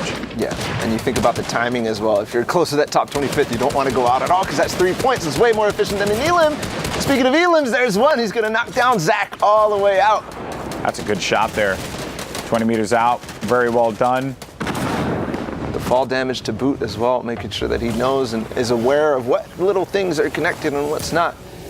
And that's some of the players in this game I did see. One of the Mind Freak players, Vince. A very big fan of Vince. He's such a nice guy. Yeah. I don't know where he is right now, but he was there earlier. I think he had a baller. He's a nice guy and a baller. Baller loves the nice guys and the ballers. Okay, now we know. Now you know. Now we know. You hate me for saying that, right? You're like, no, I like nice guys and ballers are not in ballers. It doesn't matter. Nice guys are cool. I like them. Oh, man. Be nice, Be nice, be people. Positive. That's all we want. Be a good person. Or be like Slaya and shoot balls. Could have painted you in a million different corners there, but we did it, man. We did it. There's Vince. There's your nice guy. Out of the baller this time around. It's okay, buddy. It's okay. You can see the disappointment in Baller's face. Now, Slaya, you saw him check really quickly. Where is high ground? He said He saw it and then he realized, hey, it's actually going to go over the hill. You can see that the rest of the lobby is actually all making their way up there because they know the zone is coming, and there it is, pushing everybody up. And this hill too is rough because it's a steeper hill. So you're gonna have to 90 your way up and just vertical or tunnel your way around it and go low. This is just, oh man, it's so difficult to play with your back against a storm going up this hill like this. You can see Belay's barely going to make it out because he made a decision. Yes, he does. Only one more tick. That's the perfect. But he might die though any minute now. He might get eliminated. This isn't going to look good. If Belay manages to stay alive. Okay, I give him all the credit. All the credit. Here goes Slaya. 10 elims already. 21 players left to find, and ooh, nice little edit down. Oh, I know what the this is golden. He's just looking for elims. He's hunting. He needs the elimination too, because if he's able to get one clean, that's going to give him the health back, but he ends up going down to 6 HP. Had he not picked up the elimination, he would have fallen in this game. Another one, he just clipped. Sundown broke this down. He clipped on the edge of that. He would have taken more fall damage and actually fell, but there, another string of elims brings him back up to 100 HP. And Golden, I have to say, this is the one that clutched him in the victory. He won by 1 point. You have to remember, he won by 1 point. That's 1 elim. Think about all of these eliminations that he's picking up here. Each one of them playing such a role in his success. That's his 14th on to Yuzan, and he's dancing around. There's a bunch of ballers running around the map. He doesn't care. He's just going to try and pick up as many eliminations as he can snag because he knows that this is it. This is where his chances are. He doesn't have the high ground, so he needs to make a win happen. Goodness. But look at the plays there from Slaya. Terminates the Terminator and is now at 16 eliminations. Has to just get hit by the boogie, but he'll be able to try and stay up here, and then that's it. He falls at the end of that game. We're going to keep following the action, but that was a crazy run there. I really like the boogie bomb. Once he got boogied, he actually went in the zone to take a tick, so he would come out of the boogie bomb. That wasn't going to work there because unfortunately the wall blocked his shot, so he wasn't able to get the last player there. Still, 2 players just fell there to RPG Fire and Rarzilla. 2 elims on low ground, ultimate low. He's starting to carve something out. Dark on high ground. Jordy actually takes a nice shot. Jordy, one of the players that I've been following in the OCE scene. Well, Dark might get challenged because Alez actually has the ultimate high ground. And Dark ends up dropping down. Jordy, a nice shot from Jordy is going to eliminate Dark from the server. Roarzilla will be down low. Alez up above in the ultimate high ground. Alez. Jordy, the pick there through the little peak box, and now it's going to go up the hill. That's going to be unfortunate. He's not going to be able to make it out of this, and that's going to be Alez. We talked about the mountains. We talked about how treacherous they could be. And one thing, though, is the zone is also a little bit unpredictable. You can't tell where it's going to go, which direction up the mountain. That zone had a lot of trickery around there. Alez really just stayed up. That's all he had to do. I think even Alez was thinking, like, all right, what's my play here? But there was so much action going down low. Players caught by the storm. Absolute insanity. But that was the OCE games. For now, though, send it over to Sundown and Kitty. Thank you so much, Golden Boys. So we saw how Slaya was able to take it away. I mean, that one clutch match, 16 eliminations, 10th place, the 1 point being the difference. We've seen it in so many places now with the EU tiebreaker as well. But they're not the only action we missed that we're going to highlight. Yeah, we are also headed into our Asia server games to see how those guys, or the one guy, was able to clutch it out. But we're going to take that right back to Bala and Golden Boy, who's going to take it away with Asia games. All right, thank you guys so much. Appreciate it. Looking great as always. I like that. Okay, hit the dance. Let's commentate the dance moves. Okay, a little bit of the disco play. All right. All right. Yeah, no, so we're definitely going to be keeping an eye on FaxFox when he gets into this. It's going to be incredible. Can't wait to see it. Well, that was the thing we lived through, and I think we all did a great job. So, Kitty, good dance moves. I'm super proud of you. Very well done. Sundown, always a pleasure. Ooh. I was already feeling this guy because I love tempura, so... Okay, all right. So not the skill, not the kit, even though pretty good kit. Really, Sundown, you hear me? I'm all aflutter. that just caught me off guard. This is not something that you hear every day, but hey, man, you know, you got to do what you got to do. I love the names of this game and nice I love the play. Yeah, oh my goodness. Taking down Danielle. So Tempura, 5 elims for him. He's got the heavy snipe. We saw the shot earlier. And we know that this game is a good one. 25 players left. This is actually one of the first looks that I get into. I mean, obviously we've seen the highlights, but this is the first full game I've watched from Asia in a long time. I watched the Korean Open games. That's right. That's right. This is the entire region. And the best of the best in this region as well. Champion division players. All played yesterday for that top 3,000 of the champion division players and the ones who participated in this weekend's festivities and events. I think that your fascination. Oh wow! I can see why you like them. I was going to say I think your infatuation with Tempura might pay off here because now Tempura's got a baller, and we know that baller likes nice guys in the baller. Gosh, dude. That's gonna go forever. Every time. I'm not gonna let you live it down, buddy. You're my friend, and I care. Yeah, that's important. I appreciate that. You're my friend, and I care too. He doesn't care for Payne's life in this game. He's gonna take him out with a nice, quick shot, and another one. He's so low. That's almost 20 HP, I think, for this guy. He's gonna continue on. He's gonna push. He's actually coned just then, and he's got the trap. He's gonna dodge it too. Perfect play there from Tempura. Yeah, he went right to that corner, and then off they go with the rift to go right up to the sky. But what a crazy turn of events there for Tempura. It's crazy, crazy game. Absolutely, and there he is. I actually see Fox in the distance. He's landing on that. That's a perfect spot to land. He didn't, obviously the rift is maybe a little bit early because he could have landed on this mountain, but there's the RPG reset as well. He's going to continue to use that to try to fight for high ground. That's important. Going into the later stage of the game, another knock, and heal him. Oh, and I love that because either that player was going to fall all the way down, and it was one of two things: either the rift to go or the redeploy. But the redeploy put that player in a stuck position, and in Fox made him pay for that. I just love the decision making from Fox so far as he came down from that rift to go that hit him. It's basically just been meticulous since then. Man, and Fox is very, very calculated. I could see every time he sees something, he actually takes a little bit of time to make the best decision as he starts to fight for high. This actually has multiple different layers to it, this mountain. As you can see, X-Mende all the way up.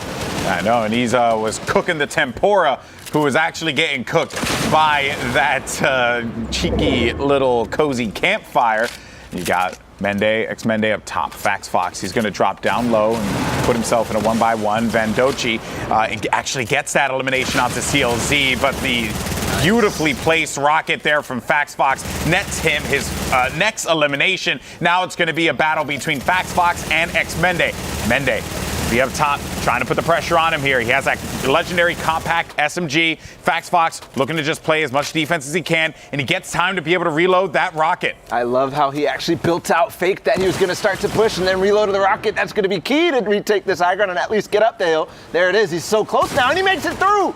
Nice play there from Fox to redirect himself, but we're right back into this one. Fox is going to chase after X-Mende. X-Mende is going to go in for the fight. Fox, can he come out on top of the victory royale? Yes, he can. Yes, as he pokes around the corner, had the advantage, and he had that legendary AR and put it to work. That's going to be a huge game from him. One of the reasons why Fox is going to New York City for the Fortnite World Cup Final. Yeah, and that was what a interesting 1v1 there, as they both ran out of materials at the exact same time and ended up being that they started taking those shots, and Fox is going to have the better aim in that one and the better positioning. So we got another game in the Asian region, I believe. And yes, we do. I saw the characters. I was like, yep, I know exactly what we're checking out here. Now, Karuteru actually finds one on the edge of zone, and then he's going to try to break himself out. He didn't get that launch pad. That was right on the edge, so he's going to have to come on foot. And there's a lot of open space over there outside of Happy Hamlet. Look how many people there are inside of this town. Happy Hamlet is not a town that can house a bunch of residents. It's kind of like a small town in Wyoming. Nope, holiday town. Not a good spot to go to, during, when it's like high activity. The real estate's just very poor here. Shops the prices are through the roof, Baller. Yeah, it's just little gift shops here and there, and they're hiking those prices. They're hiking the prices. The rent's too high. The rent is too high. I mean, look at this base. Look at all these bases. Why the heck he's in one? He spent a lot of his earnings on this big base here in Happy Hamlet, or maybe he spent a lot of his resources getting here, because this is the end game. 35 players remaining. He had to make it all the way through. Oh, there's a player right there. I think he saw that. Yeah. So he sees that player who's peeking. Yeah. Abe Noob. He sees him through the cone as well. Abe Noob and Mira as well. But Asachi puts in the shots now. And then he's going to try and defend himself. And this is just, he was basically in a world of hurt, tucked between two players, and just could not get out of it. Yeah. I love these names. I saw cat meat in the background. Wait, cat meat? Please find cat meat. Please find cat meat. Observers, I asked for cat meat. That's all I want. Thank you. Well, we do get Faxbox, though. Yeah, he's actually starting to get close to knocking that high ground down with the baller. Not very well connected in Happy Hamlet. You know, they spend a lot they get a lot of income with rent, but they're not. Their architects aren't the best there. Oh no! Oh no! Oh no! It was a Daigo. But Daigo, that was not the beast, because he ended up getting beasted on there. Oh, what a shame for Daigo. I understand that reference. Yeah, and I'm sure many others do. I'm sure some people do, at least. If you're not, just look at it online, kids. But that was just an insane series. Oh, there's Cat Meat. Big fan, Cat Meat. I might actually change my game name to Cat Meat. Yeah, that's really good. Definitely better than Golden Boy. For sure, actually. I'm a grown man calling myself Golden Boy. Please understand my pain. Yeah, but there, he's finally going to exit the baller, and now it's time for Faxbox to show us what he got. How he got here today, being the second qualifier throughout, and I mean now we've got 10 total, so he's being joined by other legends in the making. Interesting scenario here as well, where we're going with this circle. Yeah. Lots of open space, but also lots of trees to play around in. So there could be some moments for players, if they're struggling for mats, they could hobble in and maybe be able to farm something so that they can get one or two builds in there. But no, moves in and bops that player. Manages to pick up yet another elimination. And that's you got to get your box all to yourself, because if you're missing one wall, somebody's going to take advantage of it.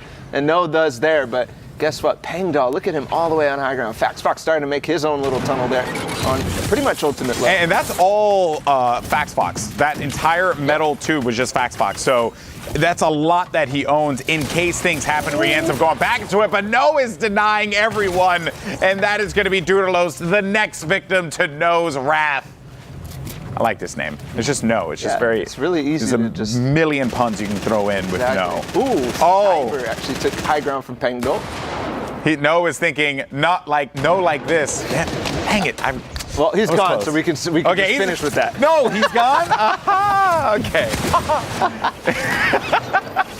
Well, that was a run there for No, but the player that we're looking at, Faxbox. If you're just joining us, this is the Asia region matchup for our winner of the region, Faxbox, who will be representing the Asia region in the Fortnite World Cup in New York City. How did we get to this point? See him at the bottom right of your screen. A straight dive all the way down. It's going for the ultimate low here as well. That was a good dodge on the Kisuri. He tried to take the shotgun shot, but Faxbox perfectly went towards him and then went away at the perfect moment. So Kisuri missing that shot. Faxbox is going to have a nice position down on low ground. And Kisuri has just 12 builds. Faxbox has 100 builds in the late game. He's actually knocking out the ultimate high. He just needs a few more shots, and that's going to all fall. Saber and Lunar, they got to be aware of this. Saber finally gets to Elam, but he's also low on HP inside of a stink grenade. He does have Saber is going to get ticked, though, as he goes outside of the storm. He's going to land on Kisuri. Kisuri goes to the top of Faxbox. Faxbox, he's playing right inside of the circle. Then he's going to go right out to this one. He's going to take that damage. He's going to just tunnel his way out of this. He knows that Kisuri was weak because he saw him take damage earlier, and he played that one very well. That's going to be the victory royale for Faxbox. And that was so smart there, going outside of the zone, because the way that zone was moving, it was moving over the hill. You saw Kisuri didn't run out of builds as well, so he had to go all the way to the side, and Faxbox comes out way above him. Well, congratulations to Faxbox Slayer. then moving on. Sundown Kitty. We're going to dance some more? No, we're dancing. The dream is dead. I loved watching those guys. Fox, man, putting up those high elimination games, catching out those victory royales. Dang, he's going to be one to watch at the end of July, which he's secured himself a position for. I mean, it's nuts. 72 points in the first 4 matches, 4 for 4 on victory royales, but also averaging 8 eliminations. I mean, that's absurd. We'd actually talked about it in the Road to World Cup. He was someone to keep an eye on because he'd done so well in so many of those other solo and cup competitions, and we wanted to highlight that because these players, we don't get to see them as often. I know they typically play when a lot of us normal human beings are sleeping. I was watching some of the matches last night. It was absolutely incredible, though, to see him going through and then to also see their reactions after the fact. But we're going to jump on in with another region we don't get to see that much of. You do see Zeko there. He was the winner from the Blackheart Cup coming out of Argentina. Golden Boy, Bala, take us away with the Brazilian. Brazil. We're going on the world tour, Bala. We are. My arms hurt. Ooh. We've been flying all over the place. Hey, you know, I thought about that one and I executed it brilliantly, and I'm very proud of myself. I'm proud of you too. I'm also proud of Zeko because Zeko is just destroying any player that's back here. He's gatekeeping them. He's keeping them as far back as possible. He knows that storm's coming. You know that player has to make a move. He's going to shoot him as soon as he comes out. There, almost. He finds a little bit of a build that he can hide behind. That's going to be good for him, but Zeko's not letting him go. Oh my goodness, lucky guy, Ty. Unlucky for you today. I love how a lot of our calls are based off of the names of the players, but it makes so much sense because that truly was unlucky. Oh, okay. I was about to say, did that like get attached somewhere else and I didn't see that, but player ends up dropping all the way down low. So there was Zeko, and our player who qualified out of this region was Zeko. This is actually live. Zeko. No, this is Oh, live this is right live. now. Well, this is a replay, right? But this Brazil region has started. They're going to play out their games. We're going to have a qualifier for them at the end of this. They have 3 hours to play, 10 games to play. Wow. And we'll see who it is going to be. Zeko did perform very well yesterday in the semifinals. And I'm sure all these guys also very happy with their performance because they're here today. Yeah, exactly. Surely you have to be. I was talking to a lot of people online and stuff. I saw a lot of players posting like, "Oh man, just shy of the 3,000." And you know, I think to myself like, there are thousands of players that compete in Fortnite, and to say like, "Oh, you were just shy of 3,000," that's crazy. You know, 3,000 players qualified for this point, and that is like the top solo, like small percentage of talent that competes in Fortnite on a regular basis in arena, whether that's playing, you know, the regular mode, like craziness, man. That is crazy, and it could be anybody. I mean, if you can have the skill to come through like this, it could be you that we're watching right now. As Zeko continues this nice little legendary AR shots on the side, gatekeeping all the players out, and now he switches to the silenced SMG. He's going to continue it. I'm actually surprised that no one even tried to challenge him because he was putting down shots a long time. And you see players when they put the shots like that down so consistently, and poor guy was just getting peppered with the shots from that blue silenced SMG, but he's not getting challenged at all. Yeah. He's been kind of like the big problem child in this entire bunch. Yet no one's really tried to get in his face. Yeah, and this is the thing. He's being very, very careful about who he's choosing. He's picking the people who have the most chance of actually everybody else piling on at the same time. As you saw him take some shots there, a bunch of other players piled on. Using that silenced SMG as well is going to make it very difficult for anybody to react because of how silent that thing is. It really is hard to react when somebody shoots you from the back and somebody else is shooting an AR. And then before you know it, you lost all your shields and you're just like, wait, where is this coming from? T-Red Friends now doing a very common strategy of utilizing the cone to get some vision information. One of the things though there, he actually reset the edit on the floor so that if this cone does break, he can go right back down underneath the floor without having to reset it. It's a small little detail there that these great players do. A lot of talent in competitive Fortnite, and I like the shots that Franz is laying out here, but that player able to squeak away from that one, and that was New Spray, who lost the shields and goes right in for a fight. You see New Spray versus Goat. New Spray resetting. 2 players get zipped away through that rift to go. That's T-Red Franz. 0 eliminations currently for T-Red Franz. This is important here, the position that he picks if he's going to go away from the, I mean, obviously it's going away from the Haunted Hills, but look for the high ground, look for the opportunities, look for maybe old build fights. Those are the things you're looking for. Looking in the zone, trying to stay as high as possible, and then pick the perfect opportunity to make sure you grab that high ground.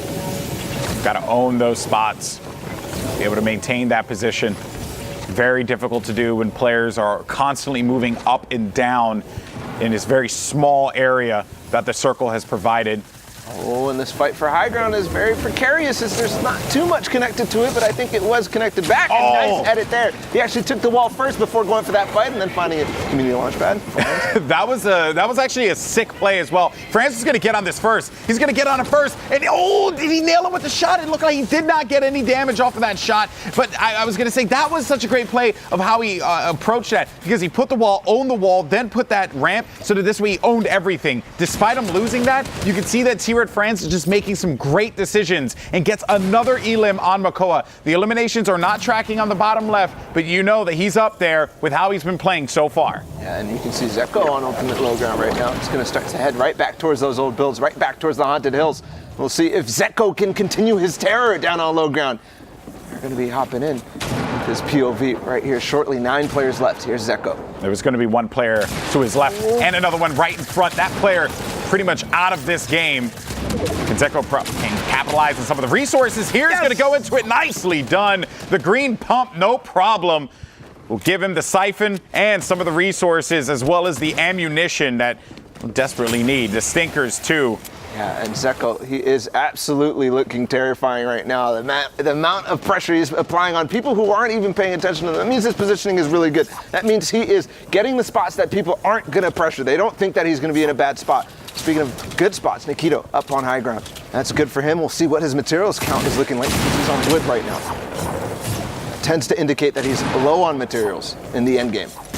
You want to use metal for those moments there. Nico's going to go in for the fight, but Nico wins it against BHTHS. And at that moment, Zeko takes the high ground and then makes Nikito pay for giving up that valuable position. Now it comes down to Zeko and Franz. Franz is going to drop low, and Franz, I don't think he's going to be able to get up in time. And all Zeko has to do is just go for that safe ground, pop that big potion, and just wait this one out. But Franz is getting up there. Franz manages to get up to the top. Zeko, he's going to put the damage on the Franz. Franz, can he hold him off here? He only has 3 more builds left to defend himself, and Zeko still has the high ground. Zeko drops down. Franz doesn't get the shot on him. Zeko going around the edge here, and the storm continues to creep on in, and Zeko still holding the high ground position. What is Franz's option here? What is he going to do? You got 7 builds for Zeko. Franz only has 1 build, and Franz needs to be careful because he's going to go down this hill, and there goes the shot. Zeko's going to eat a little bit in the storm. Franz is going to eat the shot from Zeko, and that will be a victory royale for Zeko. 12 eliminations and 10 points off of the win. 22 points total. That was a clinical game from Zeko here in the Haunted Hills. That was perfect. And I do have to give credit towards the other player, though, fighting for the end there with what he had. Franz, he had no builds, almost no ammo. You could see he was only holding a shotgun out because he didn't have the time to reload the rest of his weapons. He couldn't knock down Zeko. So good play there, even though Zeko clearly stole it. Just shocking that he was able, because that looked really bad. Yeah. Down at the bottom of a cliff, needs to have perfect build all the way up. The pressure's on. You know that player was feeling it. Sometimes, the mouse or the controller gets a little shaky in those moments, and then you feel like you kind of let the game get away from you. Oh, the pressure's on. He's going to get that wall replace quick, and he can't edit the stairs back, so he makes the edit on the floor. Good thinking from him, and now another pressure. There's a pinch. There's another player. There was another player there. Trapped by Tony, ended up getting trapped by 2 of those players because they were surrounding him and pincered him. Leo has that one guy in front of him. Yeah, he actually just replaced the wall and just went to go get the loot. The wall replace is not going in. Let's catch it again and then places the stairs for double cover. Now he's good. He doesn't want to continue up on this right now. Man, crazy games that we've been seeing here, Bala. Absolutely. 34 in this one. 33 now, and that moving zone is going to start any second. These players start to position. Where do they want to go? Where is the best spot? Where are they not going to get shot from the back? Here's a boom ball. Z Charles, nice shot there. I love that. Oh, with the double there on Don't a hero. Tell me if there's no way. Oh, the triple elimination on Snooki. You get out of there, bud. Just fly. Just fly. You earned your living today. Man. Okay, Charles. Okay, Charles, you don't got to do that to them. That's absolutely disgusting. That's not fair. As Golden Boy would say, I'm feeling uncomfortable. Very uncomfortable. Very rarely do you get the dub skis, but then you get the trip skis with the boom bow. The boom skis, trip skis? Nah, fam, I'm not about that life. Boom skis, trip skis. The boom ski, trip ski. Charles skis. Charles ski. I just tried to add one more. It's just keep going. Just keep in the Fortnite skis, you know? Just keep playing it. So Leo was in that fight earlier, and I think he won against Junior, who was the player that was challenging him on the wall on the other side. Yeah, that was, and he actually did make it in the zone. He's going to find a Chug Jug skis. Really? Sorry. Really, Baloskis? We're done. No, we're done. Speaking of that, though, he did get top 25 in the meantime. You can see the silence has come. Nobody's shooting right now. They're all waiting to see what the next play is going to be. Top 25. Remember, that's 3 points there to start. Oh! He owns it! He owns it! And you always need to check those walls, but Big Zero was unaware. And now Leo gets a Rift to Go, a great rotational tool. Yeah, that reward is so perfect. And I really like how he had a window already edited there because he just crouched through it and that player had no clue that that was a possibility. No sound cues when you, there are sound cues, but it's way harder to hear when you're crouching. Now, 26 HP on this guy. One build remaining. If he finds one, yes, he does. That's HP there, and he's got to follow up more. Is this it? Is Henrico? Yes. Henrico gets one, gets two, maybe a third, but he's going to be forced out of the storm and getting chunked. He's going to rotate around. He finds a player in front of him. Alejo Rizzi. ¿Por qué, papi? You got caught out there. You should have known that Henrico was going to be looking for you on the left side. And Henrico, he just found 20 mats right there, metal. And that's so good. Maybe it's enough for him to get up to a safer spot so he can get more eliminations by Henrico. Yeah, Henrico definitely doing his best to stay in this game. He was in such a dire position before, and I do have to point out, in such a good team with history, Fa and Henrico, apparently. Good play here from him. I like that you put in the emphasis on it as well. Yeah, you got to. You got to Henrico. You got to roll the tongue. I can't do that. Henrico, you know? I'm just going to. It's okay. Sometimes just Puerto Rican comes out. I can't help it, Paul. I can't help it, Paul. Leo now, a player that we've been checking out throughout this game, has been playing rather well.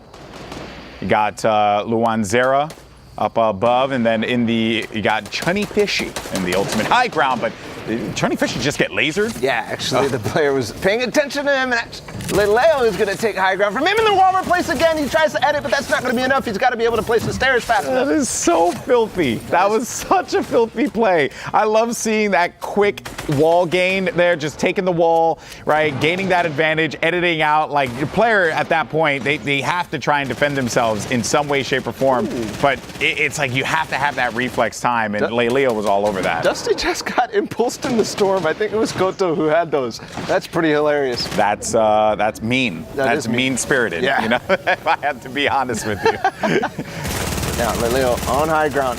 Just keep an eye out on how these players, they don't take any ticks. If they're taking shots, they're very aware of the storm on their back, and they're very, very aware of their Oh, he might try and, okay. I was going to say, maybe he tries to dive in. But he doesn't have that heavy snipe that will get him right through. So he just has that legendary compact SMG. And I know I say just has it, but you want to have something that instantly bursts through that. Well, kind of like the way a legendary pump instantly bursted Kodo in that play. He's going to pick up another one there onto Cruz. We're going to have 3 players left in this one, Balla. A 1v1v1. He sees him in his sights. Can he follow up with the shot? That player's going to be back against the storm. TGAKS, goodbye. 1v1. That's one player remaining. Block him? No, he doesn't block him, but he does get the stairs back above him, and it's a full-on build fight now. Leleo up against Daiko. We'll see. Leleo has a little bit of a base in mats. How many does he have left? 70. Okay, this is a full-on 1v1 build fight right now. Yeah. Creative 1v1, in fact. This is one of those fights you love to see, but Daiko is going to be in a bad spot. Leleo has the advantage, but he's going to eat a shot there from Daiko.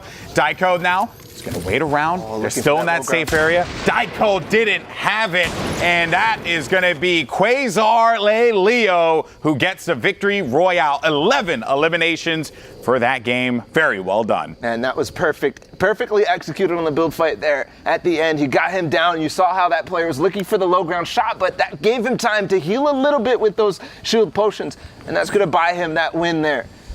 Because it did matter in the end. Now, 46 players here. It's going to be a Lonely Lagoon ending. This is not one that's too common seeing on this ship, actually. Look how many shipmates they all have. Look at that. Bob the deck. Yeah, you know, or take all the booty. Right, you know, I'm talking about treasure. Yeah. Treasure. Oh, Nix. Okay, be careful there, bud. Be careful. Be careful, because you're Golden Boy's treasure. Yes, got that Lux gear too. I'm just saying, just throwing it out there. You know, I'm a fan. If you're rocking gold, basically you're my best friend. So if you want to avoid me at the final, don't wear gold. Fact. All these players, though, they do have the treasure from the Lonely Lagoon. They all start to have their favorite loadouts going in this end game, and at this point, it's all up to your skill in the end game. What can you do? The awareness, the positioning, the tactics, the speed. Everything comes down to the line here in these end games. They get so intense so quickly. And then you have to deal, just like that. Oh, Jubilee! Not happy with that. Nix, well done.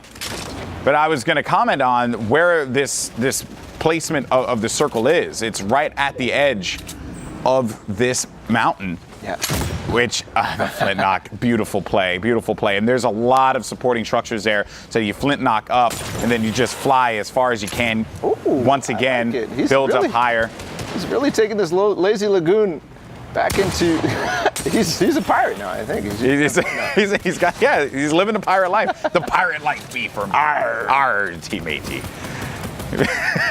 But Nix, that was well done. That was a good use of the utility that you have available to you, right? Players, sometimes you pick up the item and they may freeze, but at this level, these guys, they're so prepared. They know what their advantages are. White HP, and the RPG is going to come too. He does manage to find him. Fortunately, Julie Hoskin does go down. Now, is he going to find the loot? No, he's not. He actually rips himself and another. 28 players now coming close to that top 25. It's now 26. One more player. Ooh, Yeah, I like it. We're synchronized. It's like we finish each other's sandwiches. Yeah, I would finish your sandwich. I know you would. I would as well, buddy. I would as well. I mean, actually now I want to have a sandwich. But anyway, back to the action we go. Because Nix has that high ground. Yep. This is such a.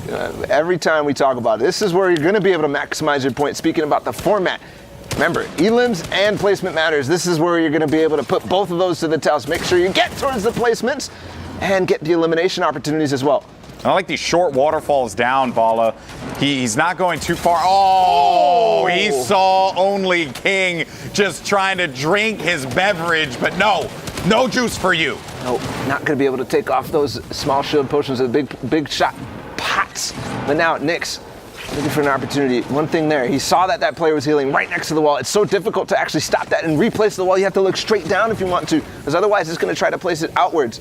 Nix, you have to know about that, and that's why he went for those shots with the compact SMG, and now one player's challenging. 81 builds remaining. This is a little bit too early to challenge, but... He has his player. He owns Another it. One. Goodbye, Rismart. Very well done from Nix. He read that play beautifully. He had that high ground position. Then he was able to punish.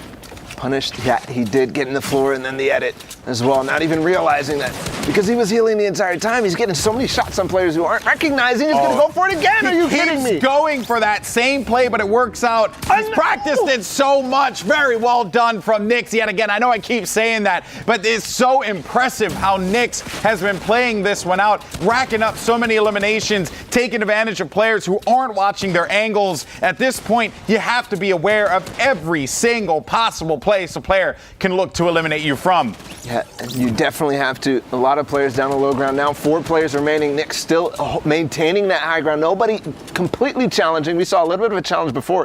Here, he's going to connect back. We're all the way to Loot Lake from the Lazy Lagoon at first. And it just took that fictional river all the way down, it feels like, because there was just, we'll go from one body of water to another. And there is also, what makes this really difficult to fight out of too is if you happen to end up in the water, but they're still going to be with a lot of grass here, but I don't think Nyx is going to let it get to that point. He's going to have the high ground. They're going to be stuck. He has full control of this. He's boxing them out completely. One player's going to be above him though, and now Nyx with 41 builds is going to just destroy Toast and then gets the next elimination on Noonim. What a play from Nyx. Just dominant. Solid gold, baby. Solid gold. He's got the heart of gold, and Golden Boy loves it. I'm a fan. I'm a big fan. All right, well, that's going to do it for us here.